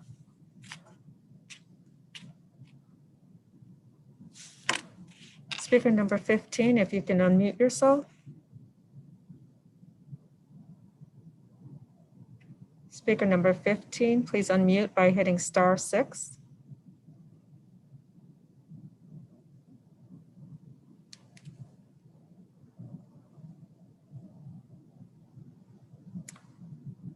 Speaker number 15 seems to be having some technical issues. We'll go ahead and move to speaker number 16, Maria Ortega.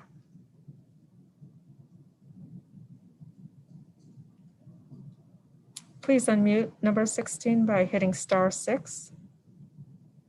Hello, can you hear me? Yes, please proceed. Hi, good morning. My name is Maria Ortega, and I'm a CPS parent of 3 children, first, 5th, and 7th grader. And I'm a community leader with Brighton Park Neighborhood Council, and I'm here representing 80% of the CPS parents who had chosen to stay remote during the reopening of the schools. My 3 children will stay remote due to the pandemic and my concern for their safety. But I am here today because I have seen the lack of CPS efforts to improve the remote learning since the beginning of this pandemic. Many students have fallen behind because there's not enough focus of the implement for remote learning by CPS nor the mayor, and it's extremely difficult for parents to make that clear for her. I think that the TLC demands are exactly what our children and CPS families need now more than ever. Trust, learning, and care is what CPS has lacked on for many years before this pandemic. The work had to be done, and it was done by our youth and parents. They have come together and work on our TLC platform because CPS refuses to put on any efforts to improve remote learning just as much as they focused on reopening of schools. A spending of millions of dollars on stickers for schools to reinforce social distancing could have been used to give all CPS students and families support during this pandemic, but they failed to do so. Parents are tired of CPS not being honest, not caring about the value of education they are offering to the children. As parents themselves, Lori Lightful and Janice Jackson, know that we parents will do anything and everything for our children, and that time is now. CPS Speaker parents will number not 16, stop. can you please conclude? Yes, I'm moved on. CPS parents will not stop until we get what we are fighting for. My children, as well as many families and their children, will benefit from TLC because we deserve trust, learning, and care from CPS now. Thank you so much. Thank you for your comments. And we'll try circling back to speaker number 15, who is having some technical issues. Speaker number 15, Ariel Johnson. Good morning. Good morning. Please proceed. My apologies. Good morning, board members. My name is Ariel Johnson. I'm the Chief of Staff at INCS. In the final weeks of Black History Month, I'm here to honor the Black educators and advocates in our city, particularly those in the charter public school space who do not receive the recognition or credit for the culturally relevant pedagogy that champions students' identities, elevates their stories and histories as assets, all while acknowledging that Black children we serve bear the weight of a system marred by systemic racism. I have lived as a Southsider my entire life, and I remember when there was no choice in this city, a time when parents had to choose between using a friend's address and praying they didn't get caught, or hoping a wealthy benefactor would cover tuition in one of our city's many prestigious private schools. Black students who chose the latter rarely encountered educators who looked like them, were from their community, or shared their cultural values. But in 2021, that is changing. We have a community of Black educators who are fostering a sense of belonging and identity, which research shows leads to improved problem solving, critical thinking, creativity, and higher graduation rates. Today, our Black educators are running single sites and network schools across the city. They are teaching Black students to challenge the systems not built for them and to not let anyone push them from the decision-making table. I think this is especially true given the earlier comments insinuating that educators in charter public schools do not have the wherewithal to keep students and families safe during this time, especially when there is no tangible data to support that claim. To the board, if you need data on which schools are in person or remote, or what mitigations they are taking to keep safe based on the standards by the CDC and the conversations with CPS, we are happy to provide that information to you, as INCS is the only membership organization that has been aggregating that information for charter public schools since March of 2020. Any other speculatory commentary without data is unnecessary hearsay. So today, I hope the board will join me in thanking Black educators making a difference for students across this city. And if you want to see equity and quality programming at work, I encourage you to hop on Google Classroom at Butler College Prep in Pullman or Epic Academy in South Chicago, both led by Black educators who are keeping students safe and shaping the future of the city today. Thank you, board, for listening to my comments. Have a great one. Thank you for your comments. And I'll now call speaker number 18, Ryan Griffin. And as Ryan Griffin prepares to speak, will be followed by speaker number 20, Courtney Ritzema. Thank you. My name is Ryan Griffin, and I'm a CPS parent. I'm also an organizer with the Chicago Parents Collective, an independent parent advocacy group. I'm here today to speak on behalf of CPS families who feel that politics has taken over school reopening decisions instead of data and science. First, I want to applaud Dr. Jackson for taking the first step on this reopening journey. I also want to thank CPS teachers. They have worked as hard as anyone making remote learning the bridge it was always intended to be. But make no mistake, remote learning was never the goal. Our planning towards a safe, full reopening cannot be delayed. In fact, as case counts plummet and vaccination rollout continues, families need to know what is next. Instead, as we attend our local school council meetings and follow local media, all we hear is more misinformation, more divisiveness, and more zero risk tolerance rhetoric. This leaves families overwhelmed with anxiety and frustration. Our ask of this board, the district, and the teachers union representatives there today is to communicate jointly on the following before spring break. Set the parameters for pre-K through 8th grade return to 5-day in-person learning. Many parents have been forced to leave their jobs to serve as teachers' aides during this pandemic, and they deserve the chance to provide for their families too. Second, communicate openly about the plans for high school and academic centers. If there is no chance for a return this academic year, say so. Define timely manner. And finally, and most importantly, work off a common set of facts.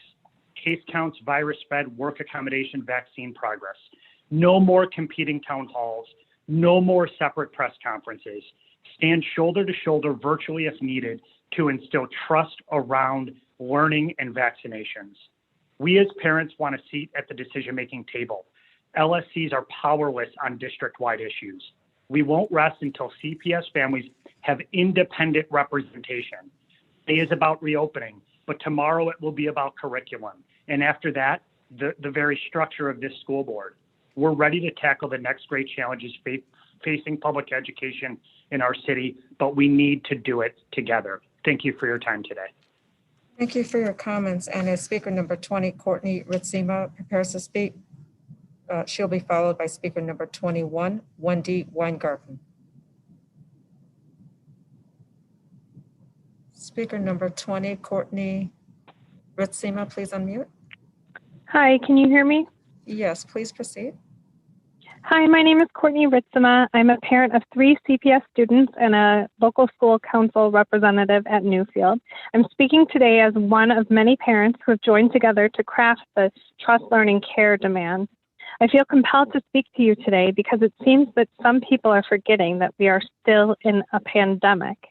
None of us have been through this before. As a parent, this experience has been humbling. To be in a situation where so many factors impacting the health and safety of my children are outside of my control. So I've had to be vigilant about my children's safety, and I've had to exercise a great deal of patience and flexibility.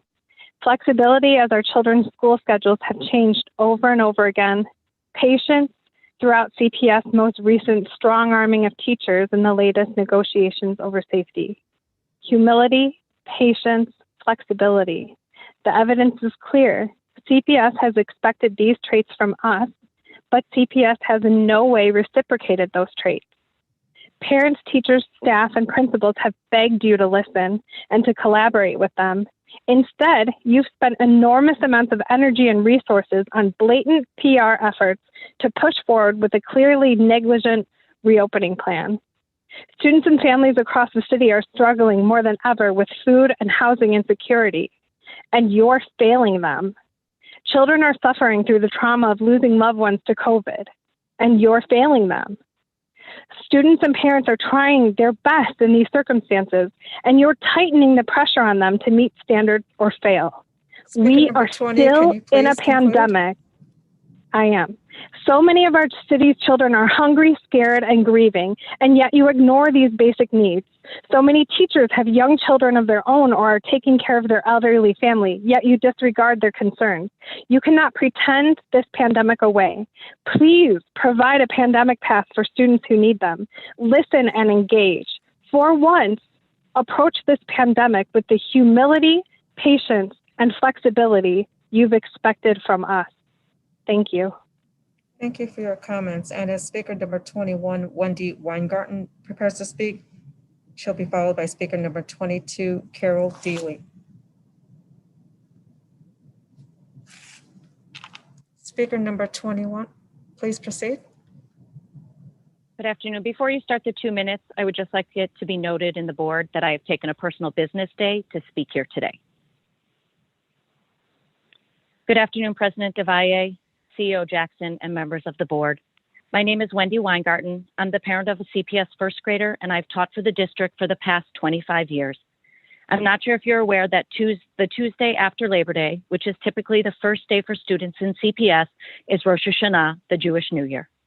For the past 25 years, I've taken religious holiday benefit days to celebrate Rosh Hashanah. Today, I'm here to strongly urge CPS to not start school on Tuesday, September 7th. I ask you to consider a date that is either later or in the week or the week prior, thereby ensuring that Jewish students, teachers, and staff do not feel compelled to choose the first day of school over honoring their religious traditions. A quick Google search reveals over 15 school districts across the country have adjusted their calendars to avoid this conflict. Rosh Hashanah is a major holy day for the Jewish community, when many of us spend the entire day in temple and refrain from working or studying. After such an emotional year filled with trauma, grave illness, social distancing, and frustration, it is unfair to ask the Jewish community to choose between observing a high holy day and attending the first day of school. The significance of this date cannot be overstated. Not only will it be the first day in over a year that most students and teachers will interact face-to-face, they will build the relationships and the trust that will be the foundation of success. As a Jewish community, I understand and recognize that this choice is something we always have to choose. Taking off religious holidays, attending school, it's an annual reality. It is so different this year when the first day of school is Rosh Hashanah. It's not 2 or 3 weeks into the school year. CEO Jackson, you fought for equity as CPS worked to reopen schools. As you set the calendar for 2021, I encourage you to look through the same lens. Please do not have students return on September 7th. Where is the compassion and equity towards this group of students, staff, and teachers? Thank you so much for your time today. Thank you for your comments. And as speaker number 22, Carol Deely, prepares to speak, will be followed by speaker number 23, Alan Okun. Hi, thank you to the board for having me today. My name is Carol Deely, and I'm a parent of a CPS junior who is also a diverse learner. I am speaking on behalf of several CPS high school families who feel that politics has taken over school reopenings instead of data, science, and the mission of this board. While I applaud the efforts of everyone involved in making remote learning work and in the hybrid reopening that's currently underway, I believe you are falling short of your mission of providing a high-quality education for all of our children. Citywide COVID-19 rates are at an all-time low, and schools across the city and state, most notably the Archdiocese of Chicago Catholic Schools, have successfully reopened. Remote learning has never been the goal of public education, and a full reopening cannot be delayed. As parents of high schoolers, there are less than 80 days of school remaining this year. There is not time for 80-plus meetings again between CPS and the CTU. High school parents are through with the rhetoric and misinformation from our LSCs. We have children experiencing anxiety, depression, weight gain, and even more serious symptoms that signal remote learning is not for everyone. Our ask of the board is as follows. Transition pre-K to 8th grade to 5 days a week for those that choose it. Parents need to get back to work. Get academic centers open for 7th and 8th graders now. High school planning needs to be communicated openly and allowing each high school to customize a plan for their school that works. Halt LSC school-specific surveys about reopening and replace them with one balanced, brief, and simple survey from the district that can be sorted by school for school-specific decisions. Speaker number 22, can you please conclude? Work off a common set of facts. No more competing town halls, no more separate press conferences. Enough is enough. Thank you very much. Thank you for your comments. And as speaker number 23, Alan Oaken, prepares to speak, will be followed by speaker number 26, Roseanne Heathcote. Speaker number 23. Hello, my name is Alan Oaken. Thank you for the time to speak. I'm the proud parent of the junior at Northside College Prep and an 8th grader at our neighborhood school. Along with a few other speakers, I want to discuss the starting date for next school year. Traditionally, CPS starts the day after Labor Day, and as mentioned previously, this year that will be the first day of Rosh Hashanah, one of the holiest days on the Jewish calendar. When I say this is a holy day, this is a day where Jews go to synagogue and spend the majority of the day in prayer. Most Jews take the day off work. Their kids do not go to school, do not play sports, do not go to after-school activities. Having the first day of school on this holy day will cause an unnecessary conflict for all Jews within CPS. Excuse me, students, administrators, teachers, etc. Should they be in synagogue or at the first day of school? This will affect several thousand people within Chicago Public Schools. This is a rare event. It last happened in 1994 and won't again until 2048. The old axiom that first impressions matter is true. Both of my kids have told me all their teachers know who is there and who isn't on the first day of school. Some students will not have been in school for nearly 18 months when school starts next year. Many students throughout the city have faced social and emotional issues by not being in class. Putting a group of students and their families in a position where they will need to decide on observing a major holy day or attending the first day of school isn't an additional stress they should have to take on, particularly when there's a fairly easy solution. School can start the week earlier. There are several advantages. With the time out of their buildings, starting a week earlier than usual shouldn't be a problem. They all want to be there. CPS has traditionally started later than most schools in the country, putting students taking AP exams at a disadvantage. My daughter is planning to take 5 AP classes next year. Starting a week earlier will help address this inequity. Everyone will also like getting out of school a week earlier in June. Every year, we are bombarded with messaging over the summer on how important it is to be in class the first day. The mayor, the principals, the teachers, literally everyone in education agrees on this. So can we agree to a small nod to inclusivity? Telling thousands of Jewish CPS stakeholders that they don't count isn't the message that should be sent. When we talk about inclusivity, that has to mean everyone, even religious minorities. Please help them out. I am urging CPS to not start school September 7th. Thank you for your comments. And as speaker number 26, Roseanne Heathcote, prepares to speak, she'll be followed by speaker number 28, Mark Rotman. Hello, can you hear me? Yes, please proceed. Thank you. Good morning, and thank you for giving me the opportunity to address the Chicago Board of Education. My name is Roseanne Heathcote. I'm a mother of 2 boys in 8th and 3rd grade who go to a CPS school. I'm also a member of the board of a French program that is integrated in their CPS school. I want to share concerns that I have as a parent and that of other parents in our school. about the standards of learning in CPS schools and the learning gap that has been exacerbated with remote learning. We have heard of that gap in the press, and I live it at home every day with my little one who struggles to keep his attention to his screen. Teachers have been working hard to make remote learning work day by day, and I thank them for their efforts.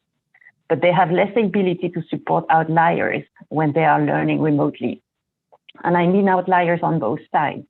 The children who struggle and or whose parents work and cannot be supervising or supporting their work during the day, and also the children who have a more advanced level who are not stimulated at the level they should be. I wish CPS was able to support all children's learning to the best of their ability, meeting them at the level they are at. But clearly, during remote learning, it is not.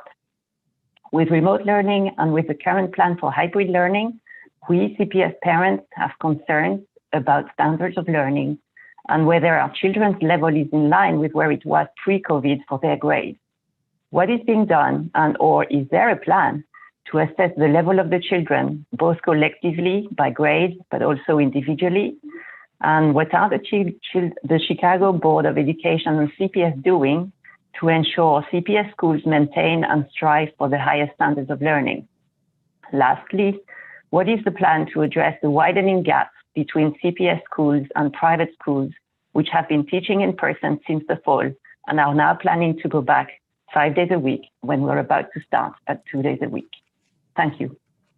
Thank you for your comments. And as speaker number 28, Mark Rotman, prepares to speak, will be followed by speaker number 30, Michelle Grunfeld, who was also our last speaker on the registered speakers list. Speaker number 28, please unmute yourself. Hi. Hello, good afternoon, members of the Chicago Board of Education. My name is Mark Rotman. I am the parent of 8th and 6th grade students at CPS, one of whom is a diverse learner, who have been learning remotely since last March. My family is concerned with the lack of a plan from CPS for a return to 5 full days of in-person learning this year, let alone in the fall. We are encouraged by the newly formed task force and look forward to the cooperation needed to create and execute the plan. Many schools around our city and suburbs and across the United States, from rural to large city districts, have shown that protective measures in schools work. Within the larger COVID epidemic, in-person learning has not resulted in an epidemic of COVID outbreaks and deaths. And that is not just in wealthy areas. There are many parochial schools on the south and west sides that serve families lower on the economic scale that have been open since September and are doing so successfully. One of my neighbors is a teacher at a school for children of significant special needs, both cognitive and medical. Many of the students are not capable of wearing masks and are highly susceptible to contracting disease, yet they are in person successfully. Parents like me want a choice. If your school is largely composed of families who do not want to return to in-person learning, then they can choose to continue to learn remotely. For those families who feel that their students are not getting the education that serves their needs, please help them. Help the students on the autism spectrum and are desperate for socialization. Help the students who have challenged family and personal lives. Help the students who feel they have nothing to live for. Teachers, learning remotely may be safe for your health, but that personal safety comes at a cost to those students who desperately need to have the structure that only being inside a school provides. Please trust the science that says the risk is limited. Please believe in your community to adhere to the protocols needed to be successful.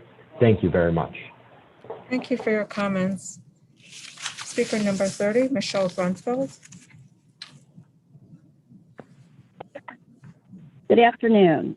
First, I'd like to say I've been in CPS with 3 different children for 17 years. As a parent of a current junior at Amundsen High School, I wake up every morning dreading what tragedy has befallen another Chicago's teenager. Opening our high schools is crucial to their safety as well as physical and mental health. High school parents know that the logistics of school are much different than elementary and have no expectations for schools to look the way that they did before the pandemic. Many of our high school students are experiencing significant mental issues that will impact them for years to come. Students who never had any difficulty are now experiencing failing grades, and those who struggled before are suffering immensely. The lack of resources, psychological effects of this situation, and the loss of a sense of community are contributing to our students' declining education. Our administrators are working to ensure social workers' involvement, but as teachers are reporting, it is difficult to make connections with their students through a computer. Black squares on a screen cannot replace in-person instruction. Where is the safety net for the students who need help? Students are increasingly turning their cameras off, signing in from their beds, barely participating. Isolation is creating hopelessness. High school students do not believe they will ever see the inside of the gun, and no freshman has seen the inside of a school. What about the seniors who were looking forward to participate in graduation? They do not feel that anything to work towards. I implore the board to go into the high schools and see how many students are actually signed in, and let alone their cameras on. We need you to see what's actually going on. We are losing a huge number of students. Where is the data? Students will fall through the cracks if we are not keeping track. CPS has followed through on their promises for PPE for the schools, as well as access to vaccinations for our teachers and staff. But where is the plan to save these kids before they are lost from CPS for good?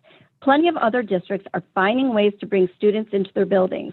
We want to be part of this solution. Maybe we could redesign asynchronous learning so we could bring students into the buildings part-time. What kind of autonomy? Can you please conclude? Yes. What kind of autonomy would the board be willing to give principals to run programs within COVID safety protocols? Now that you have brought athletics, what about music, theater, other clubs? What about tutoring in person at school? These are all ways to bring students back into their schools.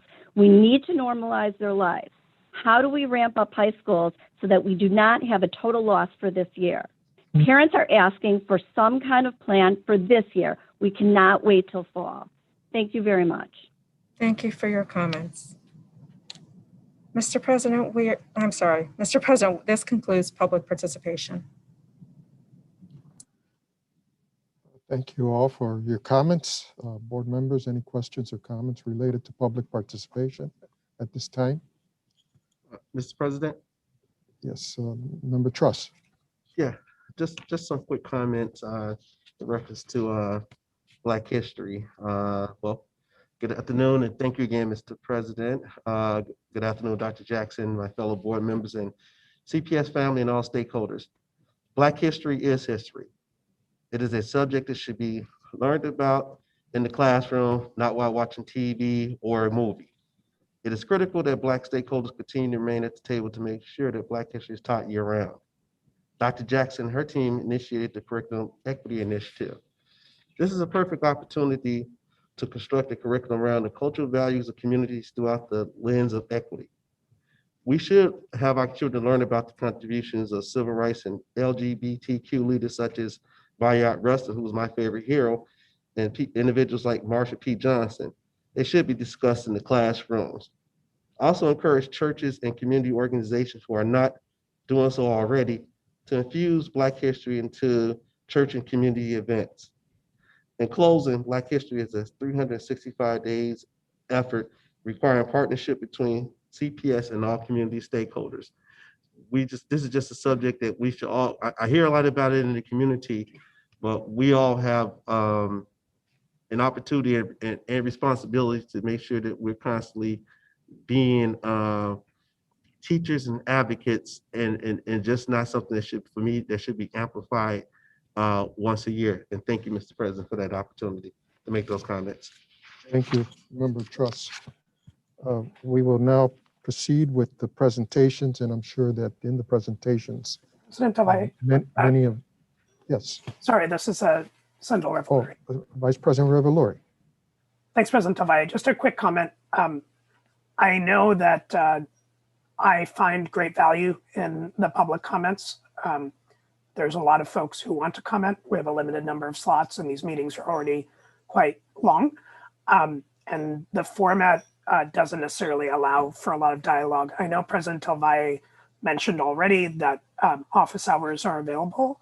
I just wanted to reiterate that.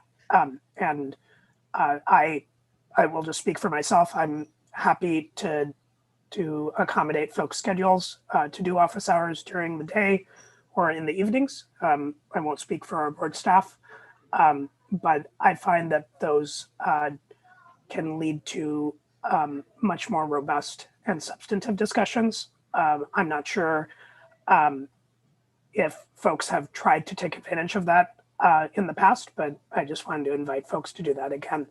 I'm also open to being contacted by email, as I believe literally thousands of folks have already. My email is really simple. My name isn't, I know, it's just, but if you can see my name, it's just srevelary@cps.edu. And I'm sure other board members have their own preferences, but I've consistently noticed that all the board members are open to hearing from members of the public, members of the CPS team to inform our perspectives about this. Thank you. Thank you. I appreciate the reminder on the office hours. We will now proceed with the presentations, and I'm sure that many of the issues that were raised by our participants in public participation will be addressed during the presentation. Dr. Jackson, can we begin, please?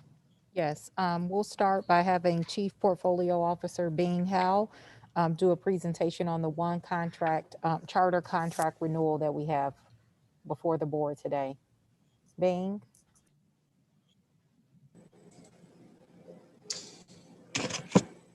Good morning, President Del Valle and board members. As shared, I'm Bing Howell, the Chief Portfolio Officer for Chicago Public Schools. Today, I present to you the renewal recommendation for the Learn Charter School Network, whose contract expires on June 30th of this year. First, I'll provide an overview of the renewal process that is in direct alignment with last month's renewal decision. The school renewal process allows for a comprehensive review and evaluation of schools and campus academic, financial, and operational performance over the entire agreement term. The outcomes of this comprehensive review and evaluation processes inform a final recommendation that is provided to the Chicago Board of Education for consideration. The final action that determines what will occur for the school and or campus at the end of its current term. You can go to the next slide. The Charter School Quality Policy outlines the academic performance standards related to the SQRP that inform the district's determinations about non-renewal and revocations of charter schools throughout the evaluation cycle. Due to no SQRP data for 2020 caused by the COVID-19 pandemic, schools are to be renewed on the academic, financial, and operational merits of the rest of the prior performance during the contract term. We can go to the next slide. School and campus-specific evidence is evaluated across 3 renewal evaluation domains: academic, financial, and operational performance. Each renewal evaluation domain has specific criteria and results in performance ratings. The standard recommendation for a school meeting standards in the performance domains when all data is available is a 5-year renewal term. Schools that exceed expectations may be eligible for a term of longer than 5 years to not exceed 10, as dictated by Illinois school code. Conversely, schools that do not meet standards in the areas may receive a term of lesser years. Now that we've reviewed the standard process, I will present the recommendation for the Learn Charter School Network. And we can go to the next slide. The Learn Charter School Network operates 7 campuses located in the school in the south and west sides of the city. The network received a rating of meets standards for academic and financial performance, but only partially meets standards for operational performance. Learn does not meet standards in 6 operational performance subdomains, with the most glaring concern on the number of students with in-school and out-of-school suspensions. These subdomains are rooted in requirements outlined by the school agreement and applicable legislation. Learn also did not meet standards on the following legal requirements and operational performance domains of diverse learners, teacher licensure, student safety, and ADA compliance. In addition, LEARN did not meet all the conditions set forth in its current agreement. This performance has resulted in a recommendation of a 3-year renewal term. The LEARN network has made substantial modifications to the pre-existing student code of conduct. In this, they have adopted a vast majority of the language from the CPS student rights and responsibilities, which is our student code of conduct policy. The Innovation and Incubation Department, in conjunction with the Office of Social and Emotional Learning, will continue to work with LEARN to ensure that they are successful in implementing such changes as they enter into the new term and have progress checkpoints with network leadership throughout the duration of the renewal term.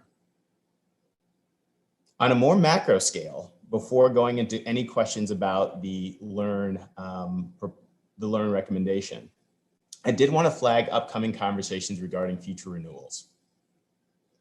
As of today, our charter schools currently support 55,000 students, and we know that many are doing incredible things for Chicago students, families, and communities. As we know, with the autonomy that they have to do their work comes the increased accountability. As is highlighted in what we shared with LEARN, whereas the charter public school sector has seen meaningful decreases in suspension rates of students since we have made the data available, the Office of Social Emotional Learning and Offices of Innovation and Incubation have hosted in-depth conversations to highlight concerning suspension practices with a subset of schools that are significantly above the district average. While this has resulted in some reductions in suspension or changes to the student codes of conduct with groups of schools, we will continue to engage in strategic efforts to impact reductions in suspensions, as we want to make sure that every public school in the district is aligning with the best practices that are equity-based and ensuring that the needs of all students are being met. We are currently developing tools that will help us understand this impact more consistently, so that in real time, we are able to more readily see which schools are improving and which need additional support, so that the district is able to ensure that we are moving quickly and progressing towards solutions that best support our kids and communities. One of the initiatives being launched is to support this effort is the annual operational scorecard. This scorecard will assess school performance in each of the operational subdomains utilized during the standard renewal process and provide the annual rating to students in each of the domains. In the spirit of transparency, these scorecards will be published on the CPS website in the same manner that the annual financial scorecards are. Data obtained throughout the scorecards will be used to advise the schools of their annual performance and allow the Innovation Incubation Department to tier schools into support groups for targeted intervention, such as additional training opportunities real time. This data will allow CPS to have greater visibility into school performance during the life of the charter school's term and not just during the renewal process. The first iteration of these scorecards will be released this spring and will assess the FY20 performance of each school within the Innovation Incubation cohort. Lastly, I also want to flag that on an annual basis, CPS revisits the criterion we are looking for with an eye to strengthening school quality and student support and sets expectations for upcoming renewal windows. As we launch these district-wide conversations in upcoming months, we will ensure that our charter partners are aware of our clear criterion for future renewal processes. We will continue to operate transparently in this process so that our charter school partners are able to continue their goals of innovation, high-quality academics, and whole child supports. We look forward to working with the charter sector on this. And with that being said, thank you for your time today. I will take any questions you have on this recommendation. Board members, questions or comments regarding this matter?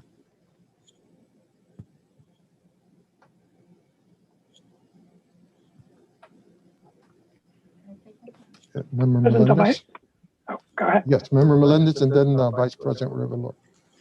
I just wanted to acknowledge and thank Bing and his team, because this was the subject of a lot of conversations. And although I as most, I would say all of my board members value the contributions of charters, they are an essential part of Chicago Public Schools.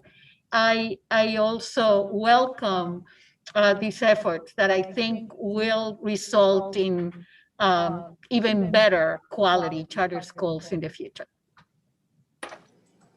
Thank you, Board Member Melendez. Vice President Revolori. Thanks, President Devay. I echo those thanks. I really appreciate your team's willingness to get us more information and to continue those conversations.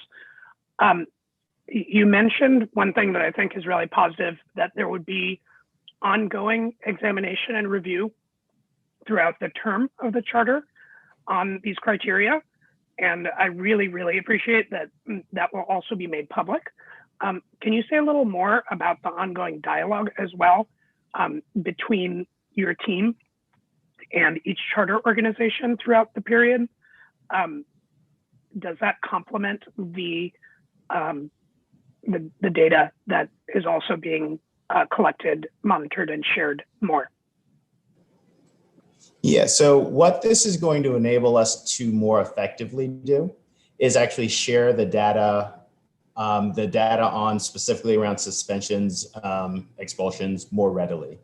As of right now, when we receive the information, there is a lag between receiving it, renewal windows, et cetera, and being able to more readily have access to the information, make it public, share it, will actually improve our iteration cycles of being able to more quickly engage with them and identify solutions that are going to increase everyone's performance. Because I do transparently want to share that, once again, since we've made information about, for example, suspensions public, the reality is there's been a significant decrease in the entire charter sector. And so knowing more is doing better. And this is going to allow us to do that more consistently. The operational answer is it's going to depend on a school by school sector, and actually how far off their challenge is with the operational challenge identified. Okay, I agree with everything you've said, especially that it's about knowing better. It's also about doing better. And that action is what I want to see. And I want to see that action happening not only when it's time to talk about renewal, I want to see that action happening as soon as we know that there's an opportunity for improvement. And whether that takes the data, whether it takes expertise, whether it takes engagement, my belief is that schools are extremely complex places, and we often, when we're trying to change schools, benefit from working with others who may have common challenges, even if in different contexts.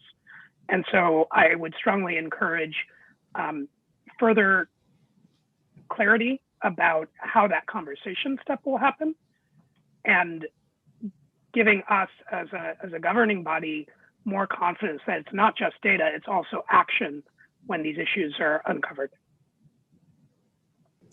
We look forward to sharing that as we gain more clarity and develop more of what that process will look like. Thank you. Any other questions or comments? President Devay?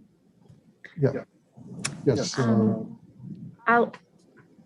I'll echo the gratitude to Chief Howell and his team for many conversations to get us here today, and for a lot of transparency and moving forward with the charter accountability process, and being clear, not just with us as a board, but it allows a lot more transparency with the public and certainly with the charter operators. So thank you for that, Chief Howell.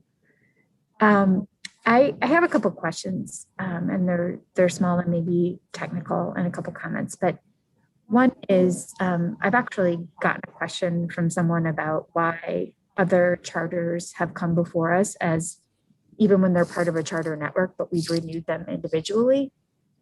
And for Learn, we're doing it together as a network. Can you just explain that so that feels clear to folks?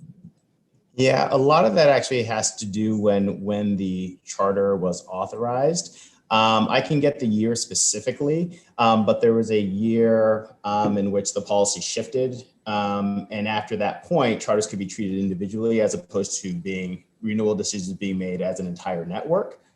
Learn fell before that window, and so they are renewed as an entire network. Thanks for that. But I will follow up with the specific. Thank you for that. When will the tools that you spoke of for monitoring, like the scorecard, be available? So we are working right now to sort of finalize all the tools in the spring. Right now, as you might imagine, with one of the major challenges right now with moving on the tool development is actually our prioritization of the returning to school with our technical department. And actually that's our first, second, and third priority. And this is something that comes after that. And so we will recalibrate and be able to get you a firmer timeline on that. But this spring is our goal. Great. You spoke a lot to the operational discipline metrics that were a concern and were addressed with, I think, some clarity to Vice President Revelry's comments. I think there was a lot of clarity about what that conversation is going to look like with the charter operator. There were other subdomains in the operational metrics. Is there anything that you can lift up and share about what accountability will look like in the other subdomains, and just some high-level highlights and how that will be reported out? Yeah, sure. If we can, to increase the ability for the public to see what I'm talking about, if we can go to slide 9, I think it is, it'll paint a clear picture as to the subdomains and just the extent of some of the challenges that I was highlighting earlier.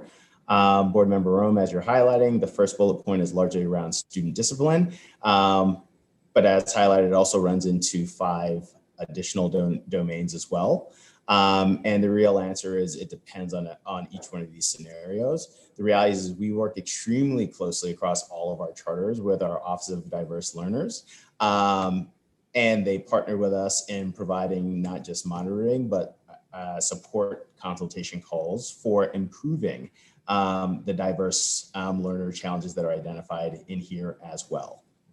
And so that's just a small example because I'm not sure if we want to run through a case by case on literally each and every one of these, but the short answer is we work in partnership with the internal CPS department that has the experts to work in partnership with the school operator to identify a solution. And once we develop that, which is going to be part of our contract finalization process, we will share that update with you in the public. Thanks. Member Rome, any other questions? Any other questions or comments? I have Member Todd Breland. Thank you. And I also want to thank Chief Howell and Rochelle Washington in particular and all of your teams for having many meetings with us about this topic and thinking of it. And honestly, I don't at this point really have any direct questions for you being about this process, but more just sort of to say something about the ongoing thinking about this as a board member and how we might think about these things as a board. So I think about a couple things, and one of the things is how much progress has been made since the 2015 charter quality policy was put into place, and how that did make real improvements in sort of clarity of some of these decisions, clarity in the way that was sort of frankly like a wild west of the field before, to really bring that together. And so I appreciate that, but also look forward to thinking about how we take stock of kind of where we are, how we got to this point, and then have a real conversation about what moving forward, not today, about what the future of charter schools, the place of charter schools and understanding of the place of charter schools in the district is right now, and what that looks like moving forward. And I think it touches on so many different areas, and so many different areas that in fact there are opportunities to have public conversations about right now. So just by way of example, I was at the budget meeting that CPS and the budget team hosted on Saturday. And in one of the breakout sessions, a topic very relevant came up about this in relation to some LSC members talking about their position as a neighborhood school and what it meant to have charters in the region, and the sort of history that had brought them to this point. But I think there's also a conversation about how do we move forward. Charters are part of the landscape here in the city. As was mentioned, they educate tens of thousands of students. they are one part of a larger system of schools, neighborhood schools, selective enrollment schools, magnet schools. And I think it just feels like a good time, or that there is an opportunity here for us to have ongoing conversations with our communities about sort of how we got to where we are and how we move forward as a district with the current set of schools that we have, and thinking about ideas, again, in conversation with communities about what it looks like to move forward from here. So I think that part of the larger frame for me in all of these smaller decision points is to think about how we can start having those conversations moving forward, again, with our communities about what the various forms of school choice have been, are, will be in the future. Thank you for that, and looking forward to having those conversations. Any other comments or questions from board members? Hi, Vice President. President Revolori? Thank you. Yeah, I just had one quick comment, agreeing again with the points that members Melendez and Todd Freeland raised. I think there is room for a broader conversation, and I hope that when we have that conversation, we are able to look at a more systemic level. I have a different perspective being on the board and talking with a lot of folks who are very committed and are responsible, whether as principals or LSC members or parents or staff at a school level. And we often look at schools as the main unit through which we do things.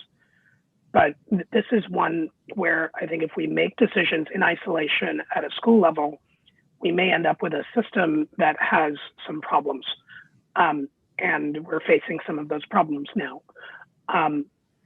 The more we can bring that systemic perspective, or at least a neighborhood perspective, into these conversations as early as possible, I think we'll have a better shot at figuring out solutions that are more sustainable and better for students, all the students we serve. Thank you. Yes, Member Melendez.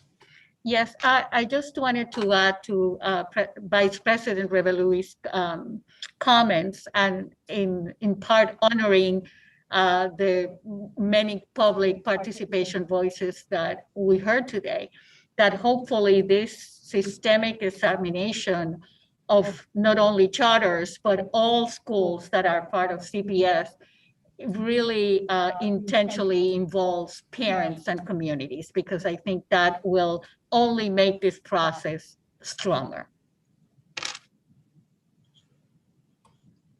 Okay. If there are no other questions or comments for Bing Hao, we'll proceed to the reopening update. Dr. Jackson? Yes, President Del Valle, as you mentioned, let me make sure I got the mic on. Sorry. As you mentioned earlier, a lot of the questions that were raised during public participation will be addressed in our reopening update. First, thank you, Bing, for that presentation, but we will now transition and have Chiefs McDade, Rivera, Fox, and Caitlin Gerard provide an update on our readiness and our plan to welcome students and staff back in the coming weeks. Thank you, Dr. Jackson. Good afternoon, everyone. We have several updates to provide today regarding our agreement with labor partners to reopen schools. And we also provide an in-depth analysis on Q2 grades and engagement for elementary and high school students. We are excited to begin welcoming more students back next week. We have said all along that offering an in-person learning option for our highest need families is central to our commitment to equity. As I will outline in our presentation, our Black and Brown students are struggling with online learning, and we fundamentally believe that for many students and their families, online learning cannot match the stability of a classroom learning environment. We are confident that as we demonstrate our ability to offer a safe in-person learning option, more of our families will choose to come back to school. We'll start with an overview of who is coming back to school and who has chosen to continue learning at home. Next week, we are preparing to welcome back approximately 37,000 kindergarten through 5th grade students. The following week, another 18,000 6th through 8th graders will come back to school.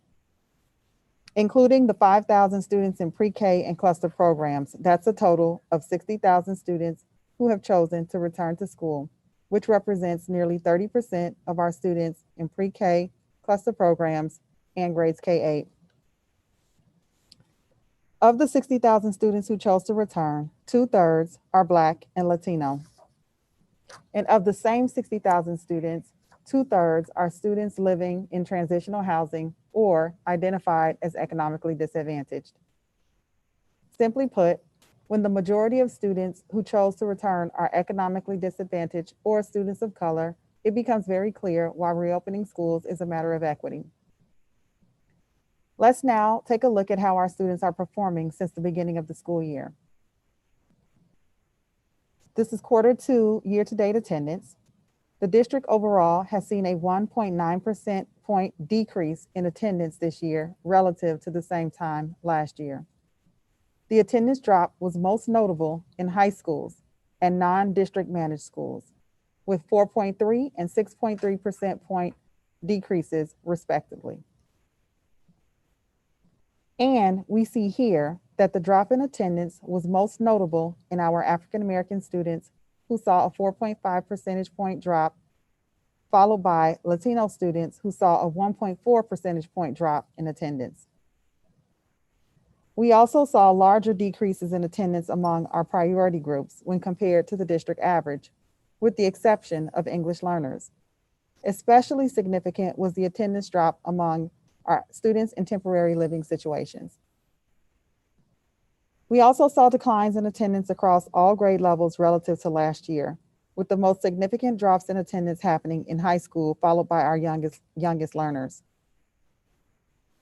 Average Google activity rates for both elementary school and high school were similar to the district overall average. However, the high school rate was 0.3% points higher than elementary school. African American students have the lowest Google activity rate at 3.4 percentage points below the district average, where Asian students exceed the district average by 3.7 percentage points. The Google activity rate for students in temporary living situations is 8.4 percentage points below the district average. Students in second grade and under have Google activity rates below the district average, with a range of 0.4 to 18 percentage points difference. Now we'll move into taking a look at Q2 grades based on core courses. This chart compares Q2 reading and math grades from last year versus this year. Overall, we are seeing that students were assigned about 4% more A's and 3% more F's relative to last year. This trend is consistent with what we have seen in Q1. Overall, we're seeing more A's, D's, and F's, and fewer B's and C's. While this is a small sample size, our academic teams are looking into why we're seeing this trend hold across 2 quarters. When we look at the racial breakdown for Q2 grades in reading, similar to other trends we've seen, our Black and Latino students have the largest increase in failing marks for reading, but they also saw increases in A's. This trend also holds for white and Asian students as well.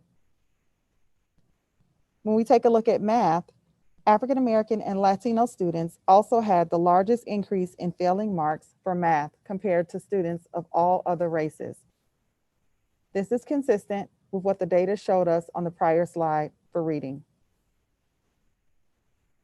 When we look at our priority groups, when compared to the district average, our priority groups are underperforming in both reading and math. And as we have seen in other metrics, our students in temporary living situations are hurting the most academically. We believe that as these students begin to come back to school, receive personal attention from their teachers, and all of the other benefits of a stable classroom, we'll see these metrics turn around. Now let's look at the Q2 grades for our high school students based on the core subjects of reading and math. As a reminder, high school grades are issued at the semester and are cumulative of first and second quarters. This means that Q1 grades roll into Q2. As with the elementary grades, we are presenting on reading and math today. This chart shows a comparison between last year's Q2 grades and this year's Q2 grades. Similar to what we saw in our elementary schools, fewer passing grades were assigned overall for high school students during Q2, although this is more notable in reading than in math. A higher number of A's were assigned for reading and math. Compared to our elementary schools, it's notable that the increase in A's is greater for our high school students than for our children in elementary school. For high school students, African American and Latino students saw a higher increase in the number of F's assigned. Asian and white students were assigned more total passing grades for reading relative to other grades. While an increase in A's is observed across all racial groups, the percent of A's awarded to African American students, which is at 30%, is significantly lower when compared to their peers of other races. When we look at high school Q2 grades, the racial breakdown for math, Black and Latino students also had the largest increase in failing marks for math, and African American and Latino students did receive more A's in math. The percentage growth was smaller than their white and Asian peers. In taking a look at Q2 grades at the high school level by priority groups, as with elementary schools, we see similar disparities amongst our priority groups when compared to their peers.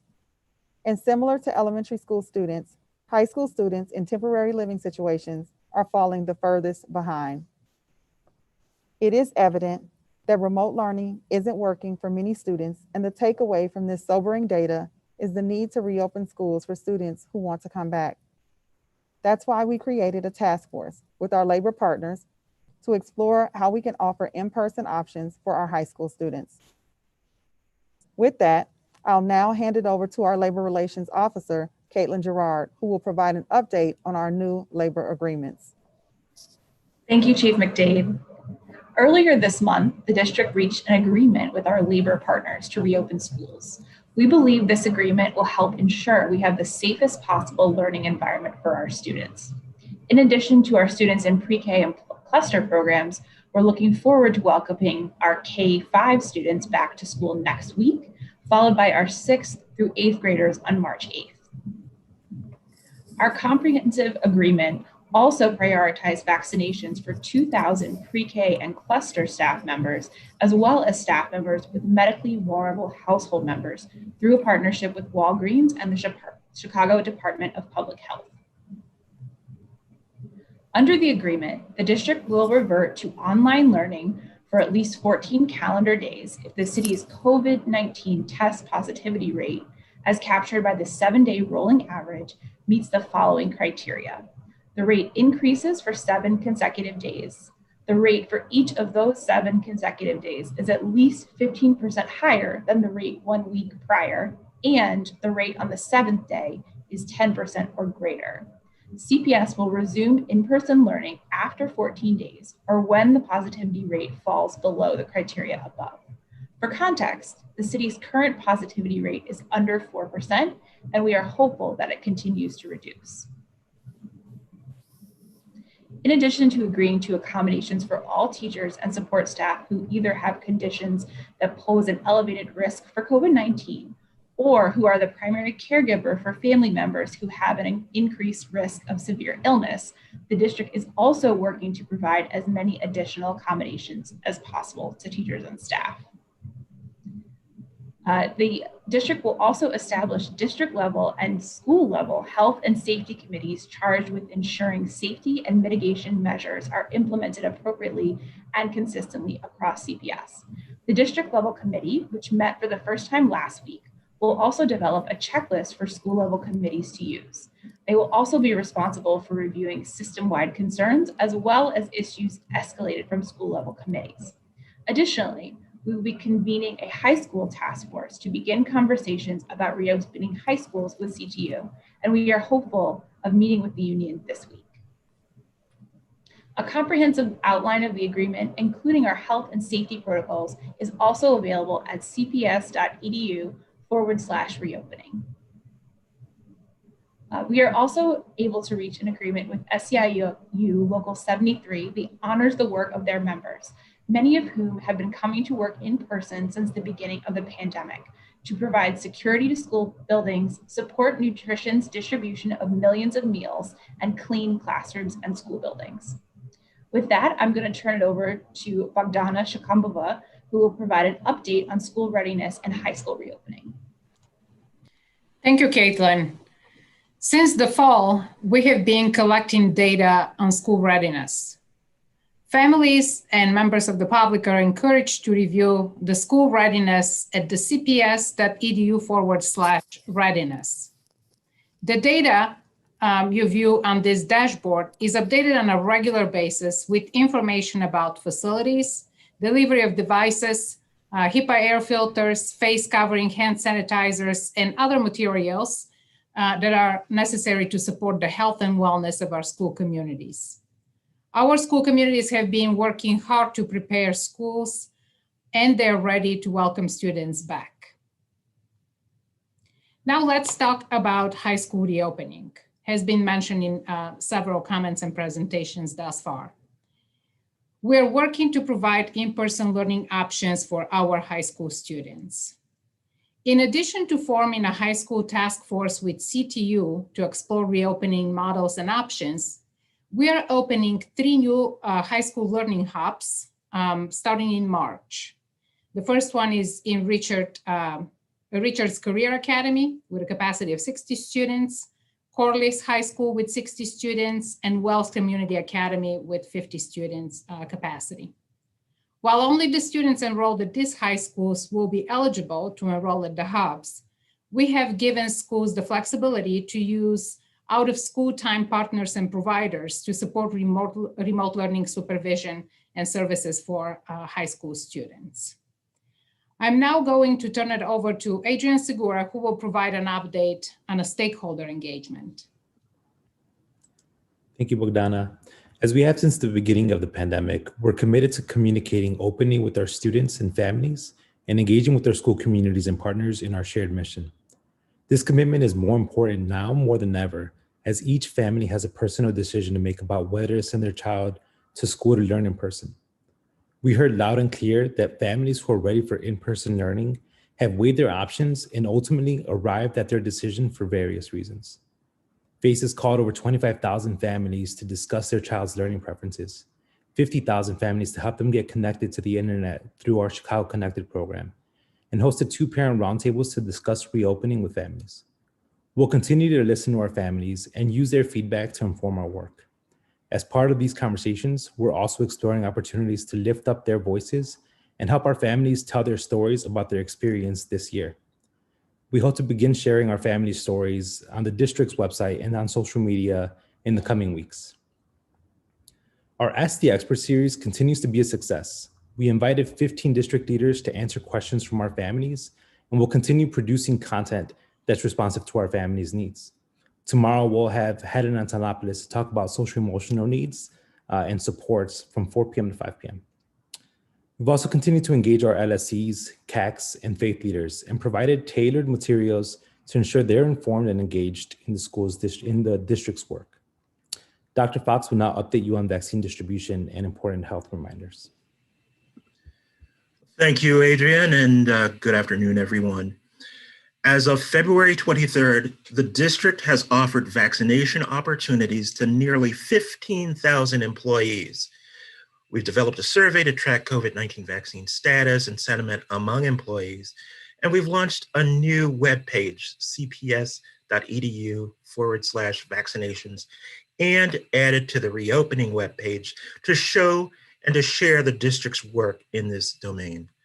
Next slide, please. In the past few weeks, we were able to offer vaccinations through many of our health systems partners. Due to medical privacy laws, we're not yet able to confirm who was vaccinated. However, as we ramp up our own vaccination centers, we will be better positioned to report on the number of staff actually vaccinated, in addition to continuing to report the number of vaccination opportunities offered. Next slide, please. CPS vaccination centers opened last week. The 4 sites are Michelle Clark, Clemente, and Roosevelt High Schools and Chicago Vocational Career Academy. These sites will allow us to provide up to 1,500 first doses of COVID vaccine per week, exclusively for CPS employees.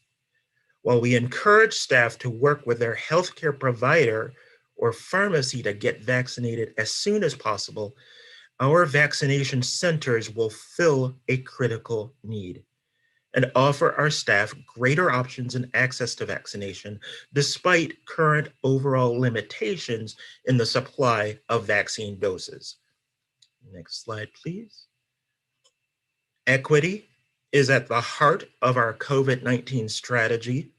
To serve that value, Protect Chicago Plus is a targeted vaccine distribution program designed and operated in collaboration with the city to ensure that vaccine reaches the people in communities most affected by the pandemic. Toward that end, Steinmetz High School is hosting an 8-week vaccination clinic for 2,000 Belmont-Cragen residents per weekend, and we are planning additional community vaccination events at other high schools in Protect Chicago Plus neighborhoods. The neighborhoods initially targeted in Protect Chicago Plus are West Englewood, Gage Park, North Lawndale, Chicago Lawn, Englewood, Roseland, Archer Heights, Washington Heights, Austin, Montclair, South Deering, Belmont-Cragen, Humboldt Park, Little Village, and Back of the Yards. Next slide, please.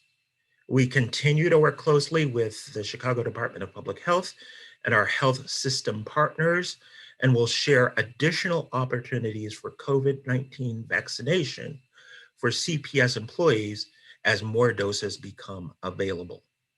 We'll also use our assets, like our school-based health centers, and collaborate with our public health partners to educate staff, students, families, and communities about COVID-19 vaccination to further increase options, address the specter of vaccine hesitancy, and to build trust.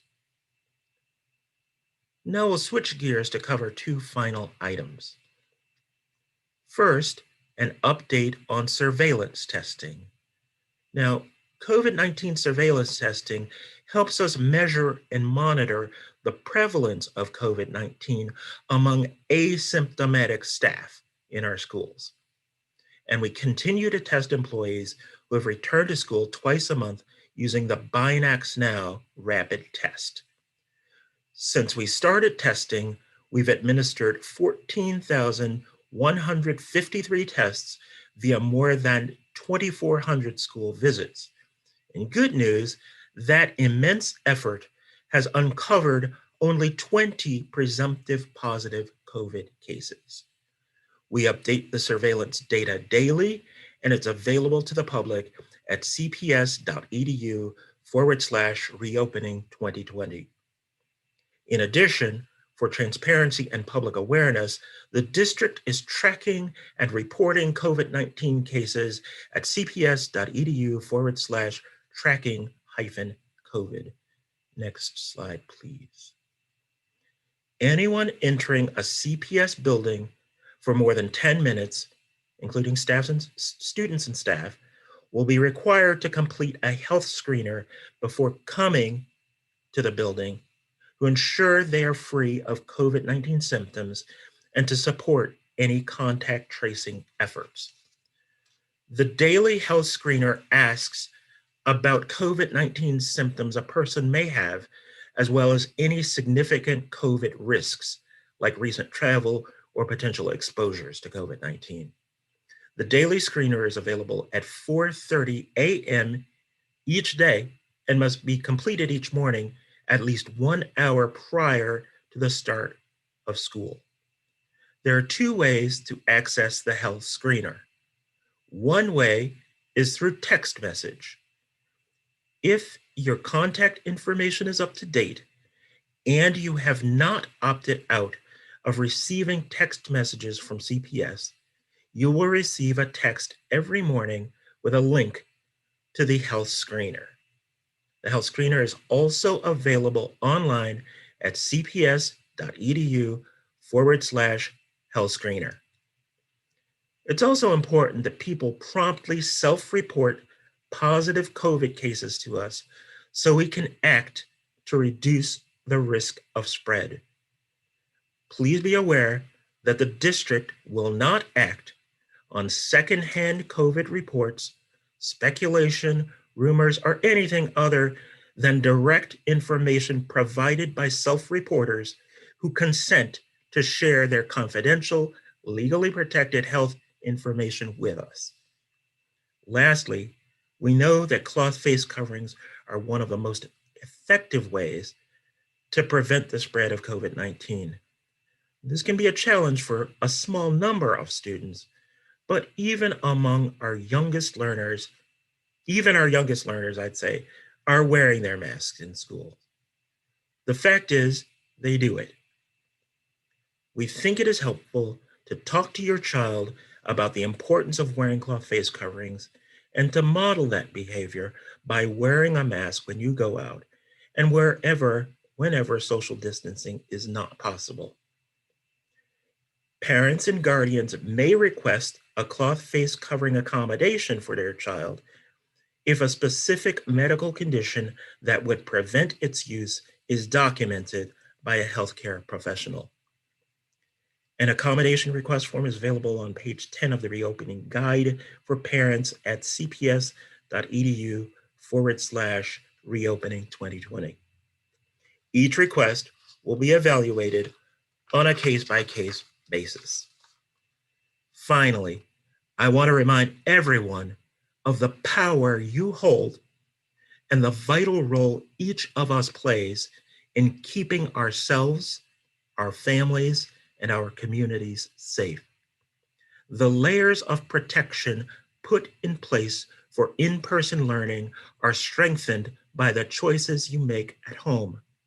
We urge everyone in the CPS family, students, families, teachers, and staff to practice the same measures at home that our students are using in person at school. Promote and adhere to social distancing, wear masks, and practice good hand hygiene. Stay home when you're sick, and be an example for your children and neighbors in modeling safe, responsible behaviors, as well as kindness and compassion for others. As a Chicago public school family, we must unite in safe behaviors to protect our communities and to keep us all as healthy as can be. That concludes our reopening update. Thank you. Yes, Doctor, it was pointed out by Member Sotelo that on the contact tracing email address, it says contract. So I'm assuming that's a typo. Yes, it is. And I want to thank Member Sotelo for Thank you. spotting that. So let's Terrific. repeat that email address. I'm sorry. Contact tracing at cps.edu. Okay, good. Thank you. And thank you, Member Sotelo. Dr. Jackson, does that conclude the presentation so we can open it up for questions Yes. and comments? Yes. Yes, thank you. We are now open for questions and comments from board members.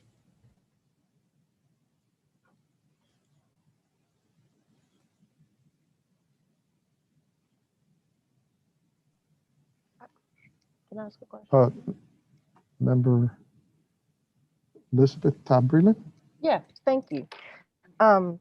So I know this was mentioned earlier, and this might be for Joe, actually. Dr. Jackson, I know you mentioned about the policy that we're voting on today around vaccines, and I just wanted to publicly put the clarity on that as well, that vaccines was part of this presentation too. That the policy itself is a tracking mechanism that right now we don't actually have a way to for people who are getting vaccines, who are staff members, to be able to report. And so this policy is enabling us to have that reporting mechanism, which also we're voting on today to put forward the agreement, right? And that having a sense of who's getting vaccines, in fact, is germane to that. So that is the intent and the reason why this policy is being put forward. Yes, and I'll let Joe expound on that as well, and also lift up the fact that we do have other policies similar to this. So this is not unique to COVID, but it is important, as you noted, for us to be able to track who has received the vaccine for a variety of reasons. And then we will make public any changes where we would require individuals to have a vaccine. Right now, as many of you are aware, the vaccine is under emergency authorization approval. So we could not make it mandatory, even if we thought that was a good idea at this point. But right now, the major focus is on tracking so that we know where we are as a school system. But Joe, do you want to highlight? Sorry about that. I couldn't really add anything more. What board member Todd Breland said and Dr. Jackson said is completely accurate. All this rule actually does is enable for the future a requirement for vaccines, but the immediate need here is to be able to get information from employees and to be able to track who has a vaccination and who does not. Thank you. I appreciate that. I just feel like I heard a lot circulating publicly about it being a vaccine mandate, and that is not what this policy is. So thank you. My other question was about grades. And I want to start by saying, I know this is very new data. This is sort of our first time digging into this data, and it's new for this quarter. But I was just wondering if you had, or maybe this is future looking, certainly, I understand that pushing towards reopening and having opportunities for students to be back in buildings is part of the way that we're trying to address the question of making sure that students are learning and getting what they need from their education. But I was curious, and we've had some meetings with various stakeholders around this, about what the messages that failing sends in this context around questions of belonging, and sort of any ideas about thoughts for different forms of credit recovery, whether that's competency-based credit recovery or other thoughts about how to signal that F's and D's don't mean you don't belong, that there are ways that we're going to be explicitly perhaps reaching out to folks so that these feel like that there's a kind of not yet option rather than it having such finality. And I'm thinking of this in terms of the work we all know around On Track, et cetera, about how important this is for students to move forward, and then certainly compounded by the social emotional concerns of the moment that we're in. So that kind of sounded like a comment, but more than a question, but I'll just kind of pile on here. That's absolutely some of the things that you mentioned, especially the social emotional learning piece, is a part of what we're calling unfinished learning plan that our teaching and learning office is spearheading in collaboration with all of our other academic offices, really looking at how we better support students through this, one-to-one tutoring, supports for transition, also looking at how we reimagine distance learning as well. So those are some of the things that we are looking to. Summer learning going into the new school year. There's quite a few buckets of work that are in motion right now to address that. I think the biggest thing around this sense of belonging really does speak to the social emotional learning needs of our students and how we better support them, as well as our teachers and our families, because this is a whole community effort. So I do know that Shirley Chavaria, our Chief Officer of Teaching and Learning, is on. I don't know if she wants to add a little bit more color to that, because she's spearheading the unfinished learning plan. But I do, what you're saying does resonate with us. It's thoughts that we are already exploring around how we can address this in terms of students that are receiving marks of D's and F's, and also looking at our current grading policy as well. So Shirley, did you want to add anything there? I think that that gives the broad strokes of what's being considered, but also to name that even in this school year, before we even think about next school year, thinking about and identifying the students who could benefit from additional supports and pairing our traditional credit recovery approaches with targeted opportunities for mentorship or other kinds of supports that we know can address the social emotional needs that might be a root cause behind the Fs earned or the lack of participation in existing credit recovery opportunities. So most definitely attuned to and exploring how we can expand current work and think more broadly around future work. Thank you. That's really helpful. I appreciate it. And thank you for doing that work. President Davalle? Member Rome. Thank you for the presentation to everybody who spoke and shared new developments. It's all really helpful. I have one more comment about the vaccination rule. I just wanted to add, and Joe, you could clarify that it's also interim that we're voting on it today. So it's still out for public comment and people can still make comments on that board rule. Is that correct? That's correct. It will be posted, I think, today for the 30-day comment period. And then the board will be asked to take it up again after that period has expired. Thanks for clarifying that. Also, to build on the questions and the public comments about grading, can either Chief Chevrier or Chief McDade share a little bit more about two things? One, how we're learning about the students that we saw in the data today that are being disproportionately affected by attendance and grades. What is the process by which we're understanding the impact on them and to identify the root causes? And to your point, Dr. Chevrier, to make intentional efforts both centrally with guidance and at the school level to really mitigate that impact. And the second is we heard a lot today about high schools, and wondering if you can say more about the high school task force and what the specific questions are that the task force will be wrestling with.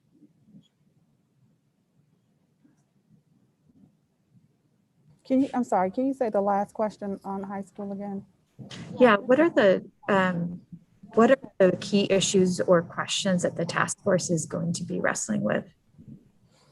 A lot of, and Bogdana, I think Bogdana Shkumbova is on, and she's working with the high school task force. So I do want her to kind of give some insight into what they're grappling with at the task force. I also know that Caitlin is on and probably can give a little bit more of a picture of what some of the big issues will be when it comes to high school. Of course, one of the biggest reasons why high school is not back in terms of the reopening plan right now, which Dr. Jackson said several times and many others have echoed on, the challenges and complexity with scheduling, the social distancing, the hybrid model is one of the big ones. But I'll let Bogdana give a little bit of background on what's happening with the task force right now. We have several principals that are weighing in on different models and recommendations and thinking through this along with educators. And then I definitely would like for Caitlin to share a little bit, if she's still on, around some of the big topics that we know will be, high leverage points in negotiations. So Bogdana, you want to give a first pass on? Thank you, Chief McDade. I know that the high school topic clearly, through the comments, public comments, we're receiving a lot of also questions from parents. Students are writing, and principals are also interested of what that could look like. So since December, we have our internal task force that now we are looking to connect and join the CTU members also to form this task force that will finalize the plan. But in the meantime, a number of principals representing high schools with different programs, with different, within different communities have been joining and working through evaluating best models. Some of the considerations, obviously, and some of the challenges with high schools are really around school size, how many students are, located within a high school. What are some of the programs that need to be considered within a school? We heard today from parents even about, schools that have academic centers, what these models could look like, 7th and 8th graders, schools with career technical education programs, schools that have IB programs and so forth. So the complexities are, there are a lot of complexities to be considered. Along with the models and the program specifics for high schools, there's been a lot of discussion around applying the health protocols that we currently have. Like, how do we apply potting within a high school, for example, has been a big discussion, and how to apply all of these protocols within a setting where the scheduling is a lot more complex. So these are some of the initial discussions, and obviously also the needs of specific groups of students have been at the forefront of thinking, for the principals engaged on this. Whether or not this is supporting students within their educational, trajectory, seniors, for example, applications to college, specific counseling that students require, post-secondary counseling as well. I want to leave this up. It's very top of mind. And also thinking about transitions and freshman supports, for example, or any other specific areas. So there's a lot. Our principals are having good, robust discussions. I think they have been drafting models for what that could look like. But we are looking forward to work also with CTU to finalize these plans, hopefully as soon as possible. Clearly, there's a lot of desire for our students to return. And Caitlin maybe can add a little bit more detail about what that process could look like working with CTU. Thanks, Bogdana.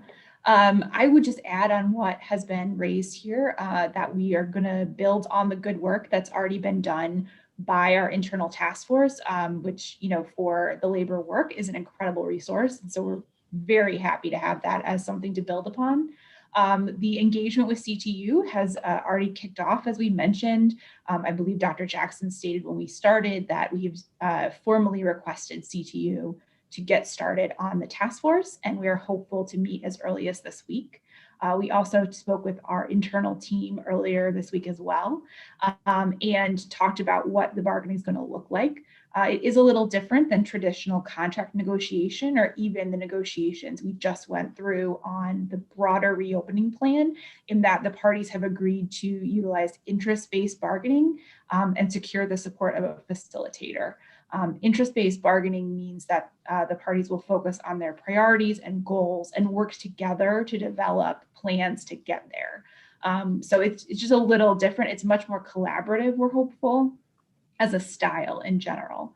But our team will be working on our internal interests and priorities as we are preparing for meeting with CTU, ideally as soon as this week. Can I ask one quick follow-up? Member Rowling has one more question. Thank you. That was really insightful and helpful. I appreciate that. And I'm really excited to hear that principals are key partners in designing the return process. Will there be an opportunity for broader stakeholder engagement, in particular with high school students themselves, about plans for reopening, or will there be opportunities for their input? Yes, that's the voice that I believe has been by and large missing, is the student voice, which is one of the reasons that we moved forward with the 5 Essentials report, not for states, but because we want to value, that's one of the best ways for us to get feedback from families and students, because students weigh in on that, and they weigh in on that as it relates to the instructional experience as well. And that's a voice that we need to hear from, and that's one of the best ways to capture that voice. So we're doing that this year, not as a part of SQRP, but as a method of collecting qualitative data to give us some insight into what's happening from the student voice perspective. And also definitely plan to bring student groups together to have students be able to weigh in and share feedback on their experience, as well as our students have really great ideas, creative ideas and ways of approaching the work. So that is a part of the plan. Proceed. Member Sotelo? Yes, so let me just follow up. Let me say that before you comment, that we can go back around and have additional questions from, we'll take whatever time we need on this. Yes, Member Sotelo. Yeah, thank you. And thanks to the whole team who presented this. There's definitely a lot of great work that already has transpired, and certainly a lot of great work ahead. I appreciate the transparency in terms of the approach and that we're going to take to try to resolve the common interests that we have in resolving the high school. And particularly appreciate Board Member Rome's question on the student voice and the student involvement. And so I do want to make sure we hear from Tia, because we do at least have one voice in this session. So I do want to make sure that we hear Tia's perspective but I do have two related questions. One is, could you just share a little bit about the criteria or the approach in taking to at least the interim progress with the learning hubs and how those high schools were selected, and what else we could do to potentially start some interim progress to create some semblance of community and pods where students can gather more than just 3, right? So I certainly want to get there faster, and I certainly have a high schooler that's obviously would be interested in some of that, and many other high school students that I've spoken to myself, and would love to hear Tia's perspective on this. Then on the approach, I'm glad that we're taking the common interest approach. I would also, the sooner rather than later, like to get a point of view in terms of timing. So common interest, but also common timing to a resolution is equally important, right? Because timing is of the essence, and this year will be pretty much done pretty quickly. And so getting quickly what the common interests are, and then timing to resolution, so at least we can have a semblance of potentially getting to a fourth quarter potential solution. I don't know what the answer is, obviously, because we can't solve for that here, but at least having some agreement as to how can we put all the common issues on the table, and then the timing by which we solve them, so that hopefully we can get a hybrid model or some model that works addressing all the issues on the table. For the timing, I mean, that's also, that plays out in the negotiation process. I'll defer to Caitlin or Joe on that, because to some degree, that's all a part of the labor process. Okay. Thanks, Chief McDade. We're very interested to start this process as soon as possible, which is why we have done the work internally, as well as reached out to CTU. The scheduling is really going to be one of the big issues that we need to come together on, both the scheduling for students in their school day and what that looks like in terms of potting. Chief Chigumbaba mentioned the models that the team is working on, which is a foundational tool for our work in developing this plan with CTU, but also a potential ramp up into bringing students back this year and what that looks like. So really, it's going to be part of our immediate engagement with the union and how we can develop this plan. Great. And then I don't know who can come in on the hubs. I think it's a great idea. It's a great concept to put in place. I'm just wondering kind of the criteria, the process, and is there an opportunity to think of other hubs in other communities that desperately need this kind of outlet for different students? And then I would love to hear from Tia on this topic, especially from Tia, since she can probably speak to it more personally. I can comment on the hubs. So clearly, the high school learning hubs are following, the successful opening of the elementary school learning hubs. All of the services and the supports are provided by community-based organizations that will not be provided by, CPS staff. So these are different type of, supports for students where, students can have access to technology and they can do their remote learning from the school building. This is just one first step in the right direction. In terms of high school selection, the team has done a lot of analysis of some of our data. And actually, we were looking to start with a small number of schools where clearly the students need more support. They either have lower participation rates in Google activities or attendance. So this is just like one of our first steps to intervene and support there. And as you can see, the number of students that they can support is still small, but it is a first step in the right direction. So I just want to make sure that it's clear that these are hubs that will be supported and staffed by community-based organizations and partners. Got it. Thank you. I got that. Thank you, Member Sotelo. On the issue of timing, there are some that think that we're trying to run out the clock for our high schools. Nothing could be further from the truth as far as I'm concerned. And I think nothing could be further from the truth. Also, as far as CTU is concerned, I don't think that they want to see that. Just the thought of us reaching the end of the school year with freshmen that do not step foot in a high school building, and with seniors in their last year that were not given an opportunity to be in the school that they're graduating from.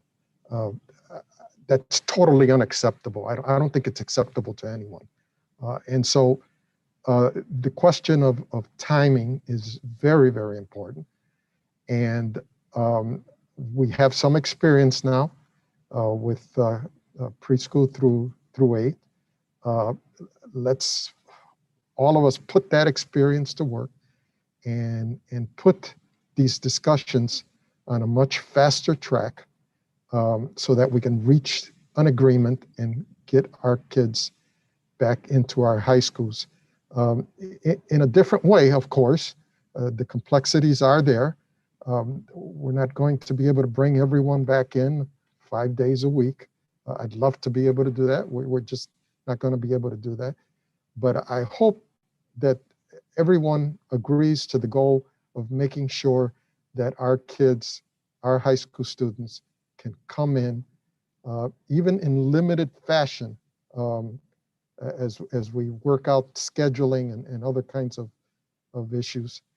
But that our goal is to have every high school student be able to step foot in a high school and spend time there, with our seniors getting the assistance they need with college applications, seeing counselors, getting that social emotional support, with our freshmen being able to look at what they need to do to stay on track or get on track and finish the school year, and with students needing to know what's going to happen in terms of credit recovery, and what they can do during the summer. We cannot remain strictly remote for all our high school students. That is just not acceptable. I don't think it's not acceptable to anyone. So I just want to emphasize that, because there are some folks out there that think, well, we're going to drag this out in coming to decisions. Parents need to know what the time frame is. They need to know soon, really soon. And students need to know what the time frame is. Teachers need to know. We all need to know. And I think that unlike the negotiations that took place with CTU, because we have learned so much, I think we learn, CPS learn, and CTU learn. We are in a much stronger, better position now to come to an agreement that will ensure that high school students are served before the end of the school year and through the summer. That's a comment. I don't expect anyone to say anything about that, but. Well, I agree with you, so I want to say that. So Okay. Thank you for that. All right. Any other? President Delvey, I think we wanted yes, to hear from. Member Melendez, and then Vice President Greenberg. I was also hoping we could hear from Member Hawthorne. Yes. Oh, yes. Okay. I yield my time to Tia gladly. Tia, please comment, Tia. Yeah, sorry about that. I definitely wanted to agree with Board Member Sotelo's comments about the hubs being a really good idea. Something I definitely hadn't thought about before. And I think it definitely is a step in the right direction. I think more importantly, as we talk about high schoolers coming back into the building before the fourth quarter, is how do we make, I guess, remote learning more bearable for those who are choosing to stay online when in-person instruction, I guess, is time to proceed again. After speaking with different students in many different organizations, including, my school and outside organizations that are part of CPS, I think the largest topic or theme that's been brought up is how do we make online learning better as we talk about vaccinations and, lack of staff, teachers within CPS, et cetera. So if there's any kind of planning or task force or anything like that on just the improvement of online learning or remote learning in general, then that would be really great to just hear any information on that as well. Thank you. Would you like to add anything, Tia? Anything else? Okay, thank you. Member Melendez and then Vice President Revolori. Yeah, my comments are very brief, and there are a couple of questions. Board Member Todd Breland, I am really concerned about grading and the impact that it can have on, on students' image and about seeing themselves as successful in school. And this has been a very atypical school year. And I know that this is something that we cannot address right now, but I just want to add my voice to that, the concerns of grading. And I do have a question, either for Chief McDade or anyone else. Does ISB ruling limit us or confine us in any way on how we can address grading during this year? Are there guidelines that we have to abide to from the Illinois State Board of Education? I'm going to have Shirley Chavarria address that. She's a little bit more versed on on the policy around grading. Thank you for the question. I don't have the ISB language in front of me specifically, but the general tone that ISB has set is that they've recommended a return to general grading practices while respecting local autonomy to enact policies that are responsive to the local context. That seems pretty ambivalent, but I hope it means that we have some leeway in the kind of decisions that we make. That we can use that to serve our students better, particularly our high school students. And I know that grades are a big question across the board, but I am very particularly concerned for high school when grades have a different weight and a different significance than for elementary students. Then I had a question about the principal task force that has been meeting. And I heard that they were representative of different kinds of schools, different kinds of students. And I was just curious, is that does every principal have the opportunity to attend that, to be part of that task force? Or how is the selection process? How are principals selected, if they are, to take part in that task force?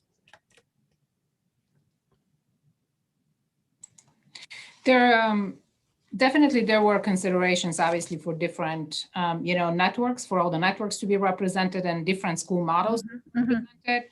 The internal and the initial conversations, with the task force, really drafting up something for everyone to react to is being more, process within the task force. They did collaborate with network chiefs and also with academic, offices, just to provide some input around some of this work. Definitely the principals are sharing this. We have not shared anything formally across all the, schools and principals. We really want to make sure that the process takes to solidify some things, but definitely, really thinking what's going to be the process to continue to solicit input from, everyone as we continue to move through that. But Bogdana, I think the question is more around how were people selected to be on the committee? The one thing I would like to add is since we started talking about reopening, the complications around high school became apparent rather quickly. And so in at least 2 all principal town halls, we invited principals to join the committee, and they reached out directly to Chief McDade or Chief Chakumbava. I cannot confirm if any principal that reached out did not eventually make it on the committee, but there were at least 2 open calls that every principal who attended had an opportunity to raise their hand and say if they wanted to participate. But I'll let Latanya or Bogdana confirm whether or not those people were invited to join the committee. People that reached out directly from those calls to me were added to the committee. Also, one of the criteria was representation across all of the high school networks, as representation from the different types of schools within the system.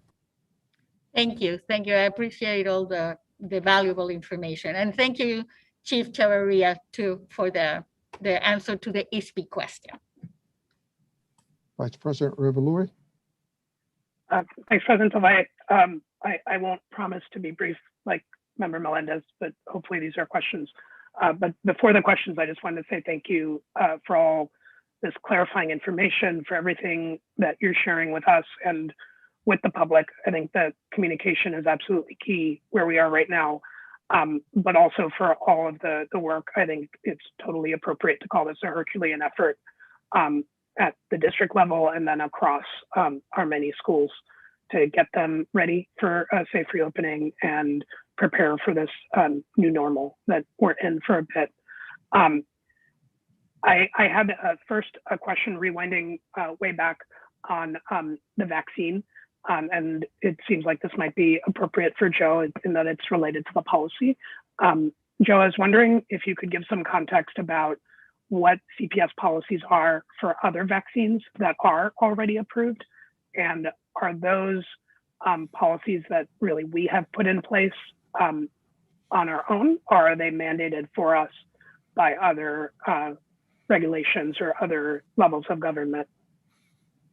So currently, the other vaccinations that are required for staff are provided by the school code. Which is state law. That's correct.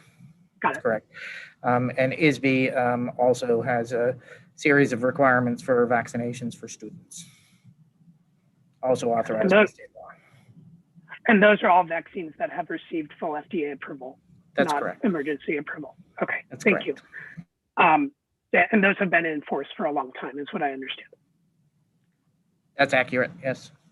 Okay, thank you. The second question was around the surveillance testing that Dr. Fox shared about. The data on the CPS website shows that it's been growing quite quickly through January and into February, and that's awesome. And I was wondering if we plan for it to continue growing, and if so, like what is the steady state that we're aiming for in terms of surveillance testing? Right. So yes, the number of tests is going to increase as we move forward. There has been a commitment to test staff in schools twice per month, and we're also going to be beginning to do some student testing as well.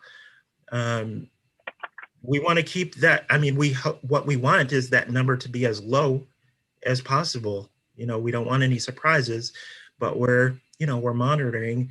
This is one indicator of how the city is doing in terms of COVID transmission. And as the city goes, so goes CPS. Fortunately, we are in quite a good spot now. The second surge is essentially over, and we want to keep it that way. So surveillance testing is one tool that we have in that regard. Thank you. The third question, I guess, is built on a point, and that point is just around our conversation so far about grading. I think the data is concerning. But it's been rightly pointed out that grades, especially failing grades, have an impact themselves. I think they are also, with whatever limitations they may have, an indication of whether students are learning and thriving. And that's really my bigger concern. I think a prerequisite for that is that they're enrolled and they're attending school and that they're engaged. And the intermediate measures, whether it's attendance or even enrollment, or students who we don't have any contact with, I think are also quite concerning, even before we look at grades and whatever decisions we make around grading policy. One thing I did hear, I've heard it stated in today's public comments, and I've received other communications stating that remote learning is falling short and could be improved. I was just wondering if our district leadership could say more about their perspective on that and how those, how they feel about the recommended or advocated changes in remote learning and how it'll help all of our students, whether they're in school a couple of days a week or not. Yeah. I'll start, and then if Latanya or Shirley or Rogdana want to jump in, please feel free to do so. I think a couple of things. Number one, I think the characterization that we haven't prioritized remote learning is false, and that's something that I do want to lead with. The district has invested tens of millions of dollars in remote learning since last year. And so some of the comments that I've made in recent weeks around that have been taken out of context. And I just would like an opportunity to clarify that. Number one, I do believe as we return to in-person instruction, we do have to chart a path forward for our students. As I stated in the past year, we've spent over $75 million just on our response to remote learning alone. That is not the $100 million that we've been citing as it relates to returning to in-person instruction. And so I think everyone is aware and appreciates the financial limitations that we have in the district. And so we do have limitations, and we do have to put a stake in the ground around what it is that we are, focusing on and where our priorities lie. And we've been clear that that is around creating multiple pathways, remote learning being one of them, which I think is safe to say some version of remote learning will be with us even going into the next school year. But we also know that with our plan and our eye towards a return to in-person instruction, first as a hybrid and eventually with all students and staff having an opportunity to return, we do have a lot of investments and changes that need to happen in order to make that a reality. Second, what I will say is that we have a obligation to continue to improve remote learning. I think we'll use this beyond our response to the pandemic. We saw how effective it was last week or 2 weeks ago when we had the snow day. I think there are other opportunities where remote learning or digital learning environment is going to work for students. We have medically fragile students who have to miss a lot of school. We have students who are out of school for various reasons. And so I say all that to say the past year, beyond responding to the pandemic, has also allowed us to create an infrastructure that will be with us for years to come.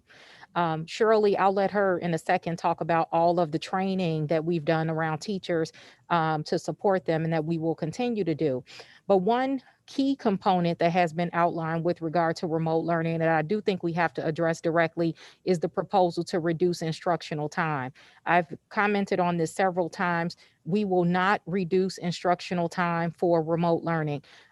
We just won't agree to that. And it's because we fought very hard as a school system to get the length of the school day that we have now, as well as the length of the school year, and feel very strongly that relinquishing or reducing that will set students back, in particular, the students that all of us claim we're trying to support the most. It's hard for me to be convinced as an educator that less time with a qualified teacher, whether remote or in person, benefits anybody. It simply does not. And it impacts students who are at greater risk even more.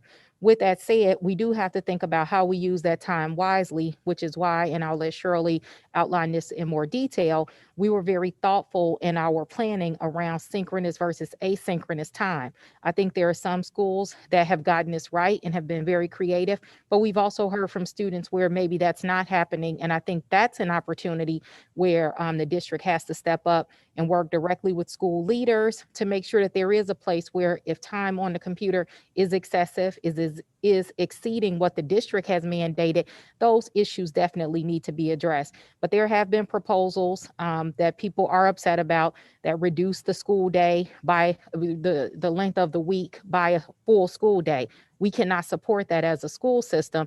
And I understand that that has angered some people, but I want to be clear that the district philosophically just can't agree with less school time or instructional time for students. I think it will just continue to make a bad situation worse.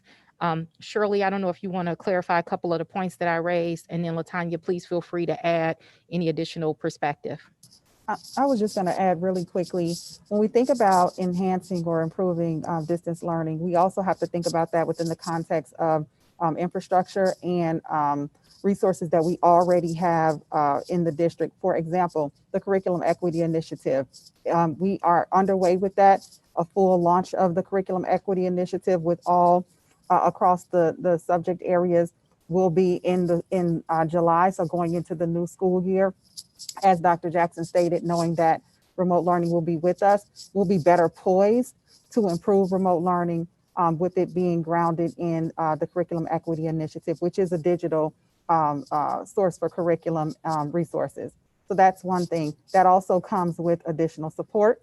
We're also looking at providing schools with champions for CEI within their building. And then the third thing I would say is the work that Phil and the ITS team is doing to better support schools and equipping classrooms for a hybrid model to ease some of the burden that comes for teachers in the hybrid model while teaching in person and remote. So there's a lot of efforts underway.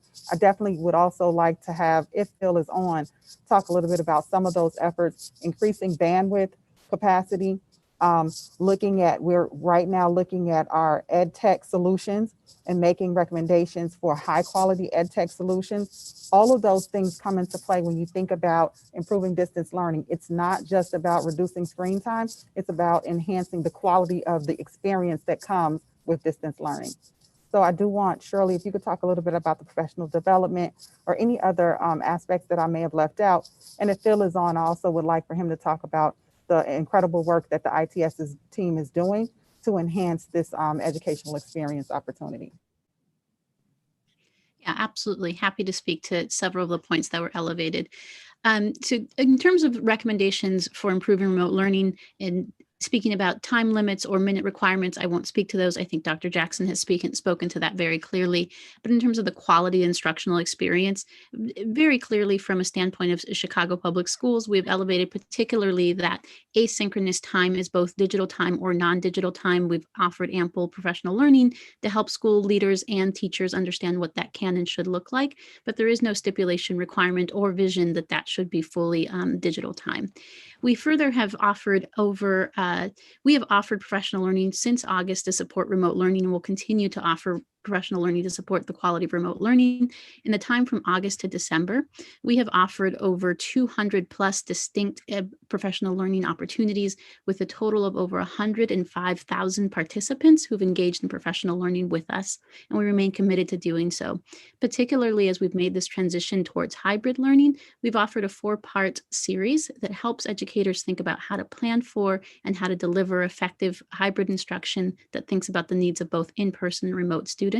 And the core of that series is really helping educators think about how do you ensure that all students, remote or in person, have access to new content, have access to collaborative connections and meaningful connections with their peers, and have access to their teacher to give them direct and real feedback in a timely fashion.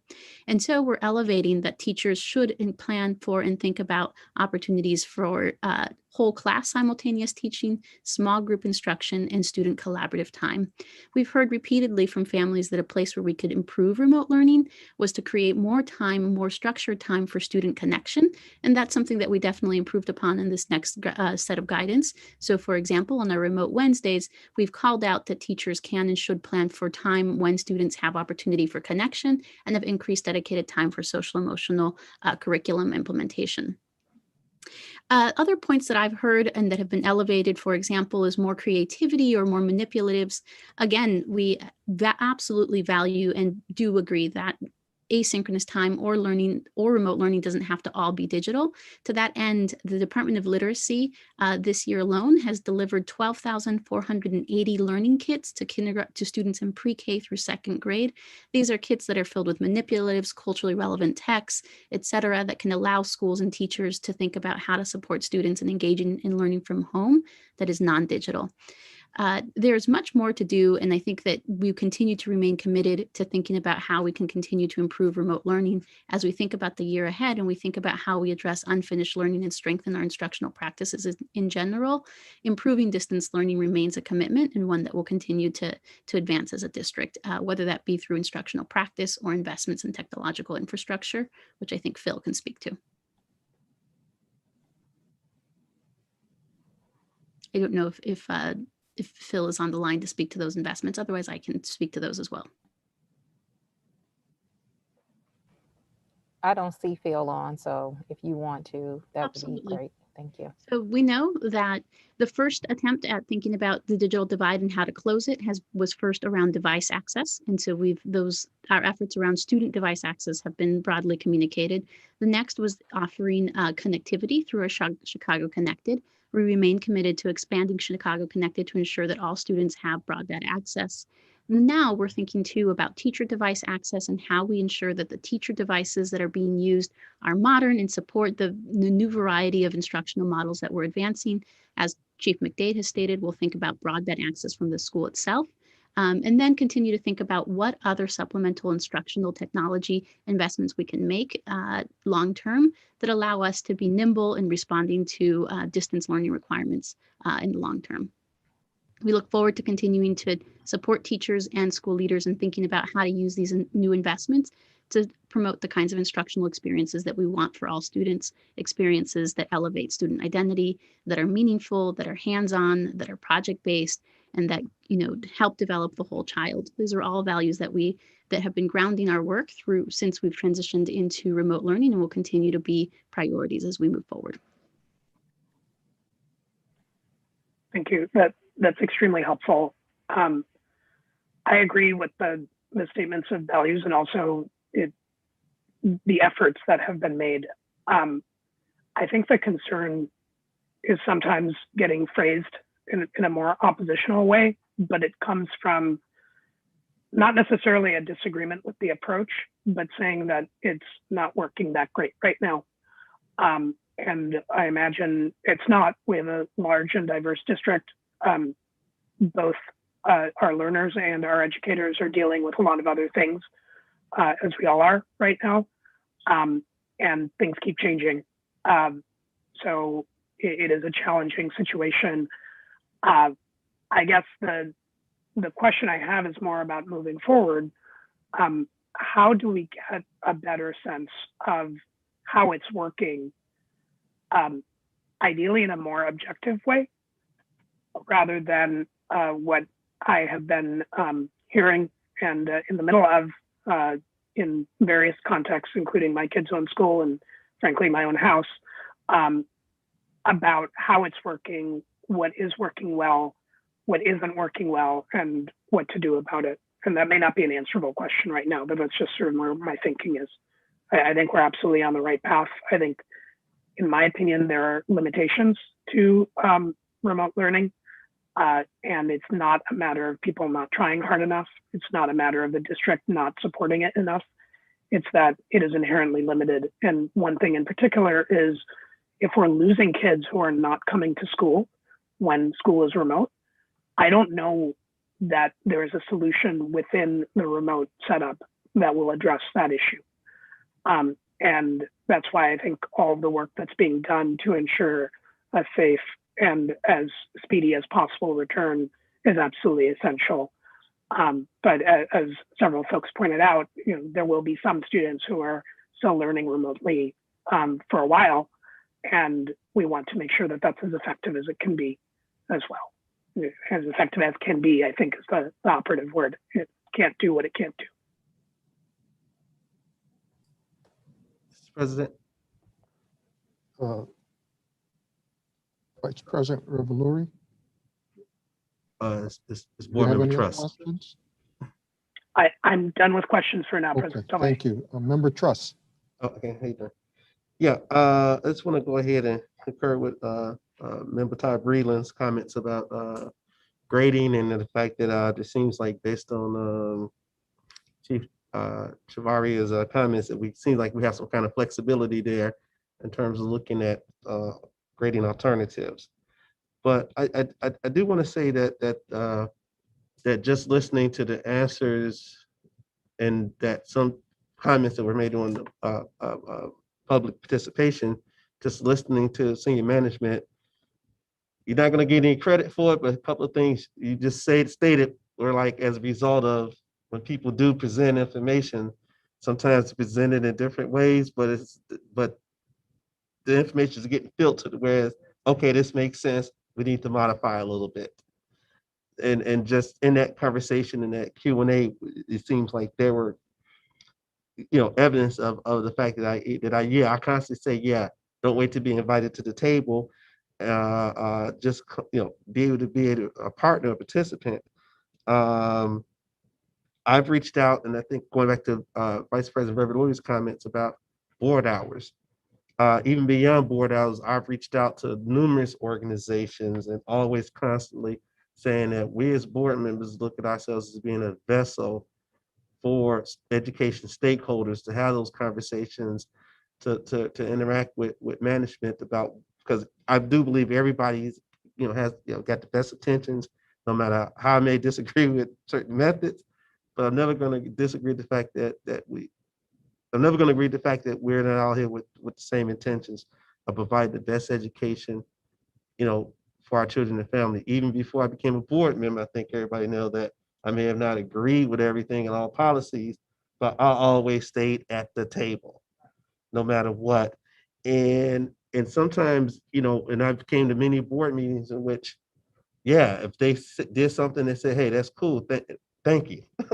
Just because, and I say that because, there's been instances where CPS has implemented policies, but unfortunately, and I can only speak for myself, that's how my mother raised me, that you implement things, but you don't get that follow-up person to call in and say, thank you. If I've taken off work, I literally taken off work to come down here just to spend 2 minutes to say thank you because you listened.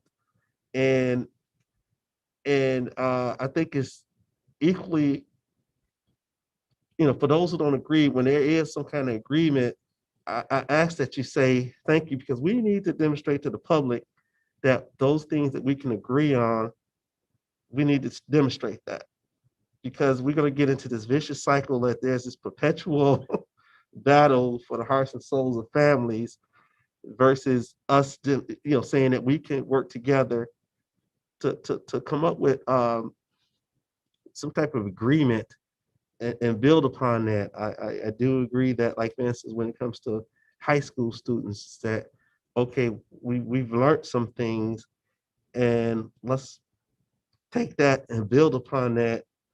And at the same time, let's make sure we're bringing parents and families along with it, because they still deserve the opportunity to make sure, that they know what it looks like, for them and their families and their kids. We have, again, we have parents and grandparents in this room right now, and we're all really concerned about certain things. But I want to end my comments with that I'm going to continue to work hard to continue to reach out to different groups and organizations about all these different matters, because I believe all, voices are important, all voices should be heard.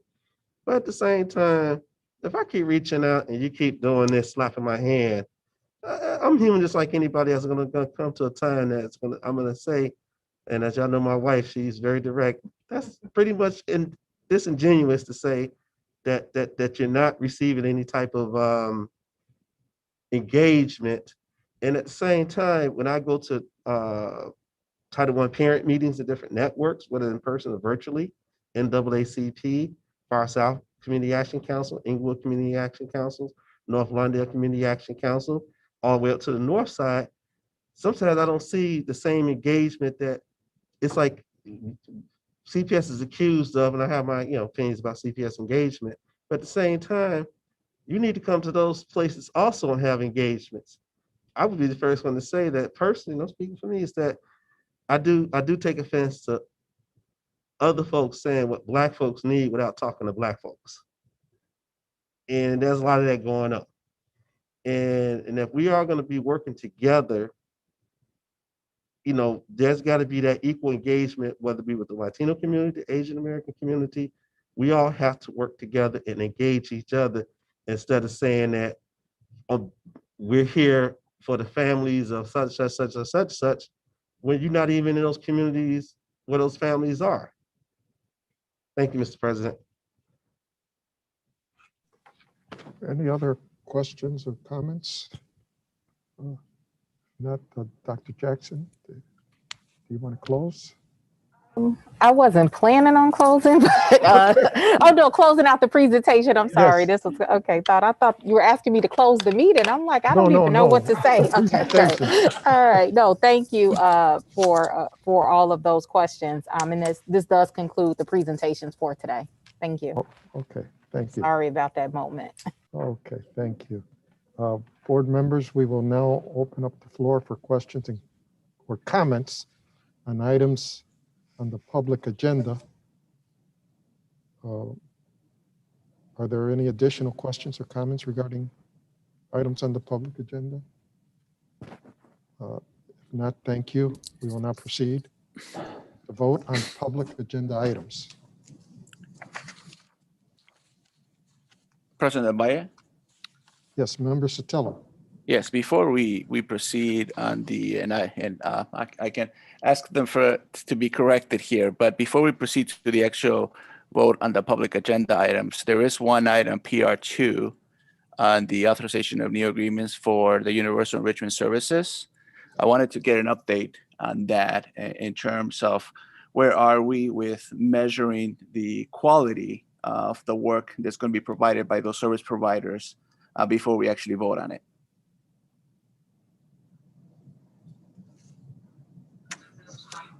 Can someone respond to? Sure. Dr. Jones is on the line. I know we provided a response last night, but Dr. Jones, if you're able to voice over our response, that would be helpful.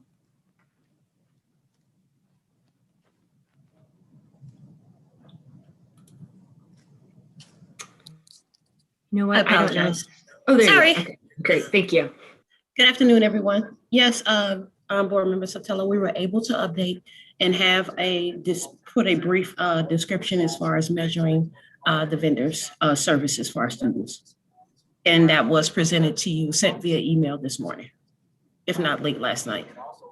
No, so I saw the form, and I'm glad that we're going to provide that form. So the question is, how are we going to continue to monitor it and provide feedback to the board? Are we seeing the quality of the work that we're expecting from these providers, especially for these students and the services that they're getting served, to ensure that we're not waiting until renewal time before we have a conversation, are they providing quality work or not, right? So I want to make sure not only do we have the forms, but have transparency as to how we're seeing and what's working and what's not. Right. So we're developing that form. We did ask our attorneys to add that criteria as you requested. We are developing forms so that we are able to provide receive feedback from our parents who are directly receiving, their students are directly receiving the services, so that we can continue to assess and not wait to the renewal, but we'll be happy to provide updates to the board on a quarterly basis or however we determine is the best. Yeah, exactly. I mean, I don't want to be prescriptive on the timing. Obviously, you need to kind of monitor and manage it, because if you do see some things that are not working, you have obviously the flexibility to course correct it. Absolutely. But it would be great if we get either a quarterly view or every other quarterly view to see if we're getting the the quality, and this applies to all providers, by the way, but in this particular one, if we're getting the quality services that we're expecting from them. Absolutely. That will not be a problem. Great, thank you. Thank you. Are there any other questions or comments regarding items on the public agenda? Seeing none, we will now proceed with the vote on public agenda items. Madam Assistant Secretary, please proceed. Thank you, Mr. President. I will begin with items on the public agenda and read the board report numbers and brief titles. These items do require a vote. RS1, resolution abating the tax levied for the year 2020 to pay debt service on unlimited tax general obligation bonds for various series from 2005 to 2018. RS2, resolution abating the tax levied for the year 2020 to pay debt service on unlimited tax general obligation bonds for various series from 1998 to 2021. RS3, resolution authorize appointment of members to local school councils to fill vacancies. PO1, rescind policy for school-based health centers. PO2, rescind and adopt a new student records management and retention policy. PO3, rescind strategic sourcing policy.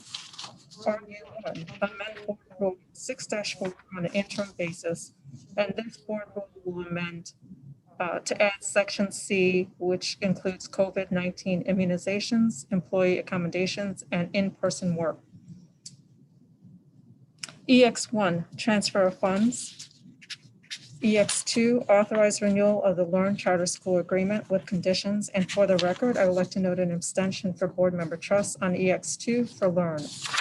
I will continue with EX3, ratify tuition payments for professional educator license school nurse coursework. And for the record, I'd like to note an abstention for board member Todd Breland on EX3 for University of Illinois. I will continue with OP1, approve renewal lease agreement with Learn Charter School for a portion of the Thorpe School building at 8914 South Buffalo Avenue. And for the record, I'd like to note an abstention for board member Truss on OP1 for Learn. I will continue with PR1, authorize a new agreement with the University of Chicago. PR2, authorize new agreements with various vendors for universal enrichment services for school-specific corrective action. PR3, report on the award of construction contracts and changes to construction contracts. PR4, authorize new agreements with Sentinel Technologies, Inc. and Lindelco Enterprises, LLC. PR5, authorize the first renewal agreement with Denton's US LLP. Mr. President, these items do require a vote. Just to be clear here, PR2, does that still need a separate roll call? No, we are no longer doing a We are no separate roll longer. call. Okay, thank you. Correct. All right, is there a motion? So moved. Is there a second? I second. I'll proceed with the roll call. Board member Rome, Yes. board member Melendez, Yes. Vice President Revelori. Yes. Board member Todd Breland. Yes. And I'd like to note the abstention for board member Todd Breland on EX3. Board member Truss. Yes. And I'd like to note the abstentions for board member Truss on EX2 for the Learn Charter renewal, as well as OP1 for the Learn lease renewal. Board member Sotelo, Yes. President Davalle. Yes. These items are adopted by the board. Mr. President, I'll continue with additional items on the public agenda that do not require a vote. FN1, the Chief Financial Officer report for January 2021 on the emergency authority exercise under Resolution 200325 RS1, as amended by Resolutions 200624 RS1, 200923 RS1, 201216 RS1, and 210127 RS1. PR6, Chief Procurement Officer report for December 2020. EX4, report on the principal contracts new. EX5, report on the principal contracts renewals. And AR1, report on the board report rescissions. Mr. President, these items just need to be accepted by the board. Please mark received and filed. Mr. President, there are no further items on the public agenda. I will continue with the executive session items from the General Counsel. These items do require a vote. First report, appoint Assistant General Counsel, Department of Law, Tatiana Oraikai. Second report, appoint Assistant General Counsel, Department of Law, Laurel C. Baker. Third report, authorize retention of the law firm Robert Half, a temporary legal services agency. Fourth report, authorize retention of the law firm Meyer Brown LLP. Fifth report, authorize continued retention of the law firm Lehner Mukin Ltd. Sixth report, workers' compensation, payment for lump sum settlement for William Onstrand, case number 15 WC 4881. Seventh report, amend board report 200527 AR5, workers' compensation, payment for lump sum settlement for Thomas Griffin, case number 08 WC 23037. And this amendment revises the fiscal year from 2020 to 2021 and the settlement amount from $125,000 to $130,518.03. Eighth report, workers' compensation payment for lump sum settlement for William J. Weirdy, case numbers 15 WC 015142 and 15 WC 015143. Ninth report, approved payment of proposed settlement regarding Jane Doe and John Doe et al. Versus Board et al. 119-CV-263. Mr. President, these items do require a vote. Is there a motion? So moved. Is there a second? I second the motion. I will proceed with a roll call. Board Member Rome, Yes. Board Member Melendez, Yes. Vice President Reveluri. Yes. Board Member Todd Breland, Yes. Board Member Truss, Yes. Board Member Sotelo, Yes. and President Avalle. Yes. These matters are adopted by the board. I will continue with items from the Chief Executive Officer. These items do require a vote. First report, ratify tentative agreement between the Board of Education of the City of Chicago and the Chicago Teachers Union, Local 1 IFT/AFT AFO-CIO, regarding the return to in-person learning for pre-kindergarten to grade 8 and special education cluster program teachers and staff. Second report, ratify tentative agreement between the Board of Education of the City of Chicago and Service Employees International Union, Local 73, regarding the return to in-person learning for pre-kindergarten to grade 8 and special education cluster program staff. Mr. President, these items do require a vote. Is there a motion? So moved. Is there a second? Second. I will proceed with a roll call. Board Member Rome, Yes. Board Member Melendez, Yes. Vice President Reveluri, Yes. Board Member Todd Breland, Yes. Board Member Truss, Yes. Board Member Sotelo, Yes. President Avalle. Yes. These matters are adopted by the board. I will continue with items from the board. These items do require a vote. First report, resolution approving Chief Executive Officer's recommendation to dismiss educational support personnel. Second report, resolution approving Chief Executive Officer's recommendation to dismiss probationary appointed teachers. And Mr. President, I would like to note for the record that on February 19th, 2021, the board members and the office of the board received the CEO's recommendation to dismiss probationary appointed teachers pursuant to Board Rule 4-1 and 105 ILCS 5/34-84. Her recommendation included the names of the teachers affected and the reasons. She also noted that the teachers affected will be notified of their dismissal after adoption of the resolution. Mr. President, these items do require a vote. Is there a motion? So moved. Is there a second? Second the motion. I will proceed with a roll call. Board Member Rome, Yes. Board Member Melendez, Yes. Vice President Reveluri, Yes. Board Member Todd Breland, Yes. Board Member Truss, Yes. Board Member Sotelo, Yes. President Avalle. Yes. These matters are adopted by the board. Mr. President, I believe Vice President Reveluri has a motion. I move that the record of proceedings of the board meeting of January 27th, 2021 prepared by the board secretary be approved, and that such records of proceedings be posted on the Chicago Board of Education website in accordance with section 2.06B of the Open Meetings Act. Is there a second? I second the motion. I will proceed with a roll call. Board Member Rome, Yes. Board Member Melendez, Yes. Vice President Revelori, Yes. Board Member Todd Breland, Yes. Board Member Truss, Yes. Board Member Sotelo, Yes. President Davalle. Yes. This motion is adopted by the board. Mr. President, I will continue with a real estate item. This item does require a vote.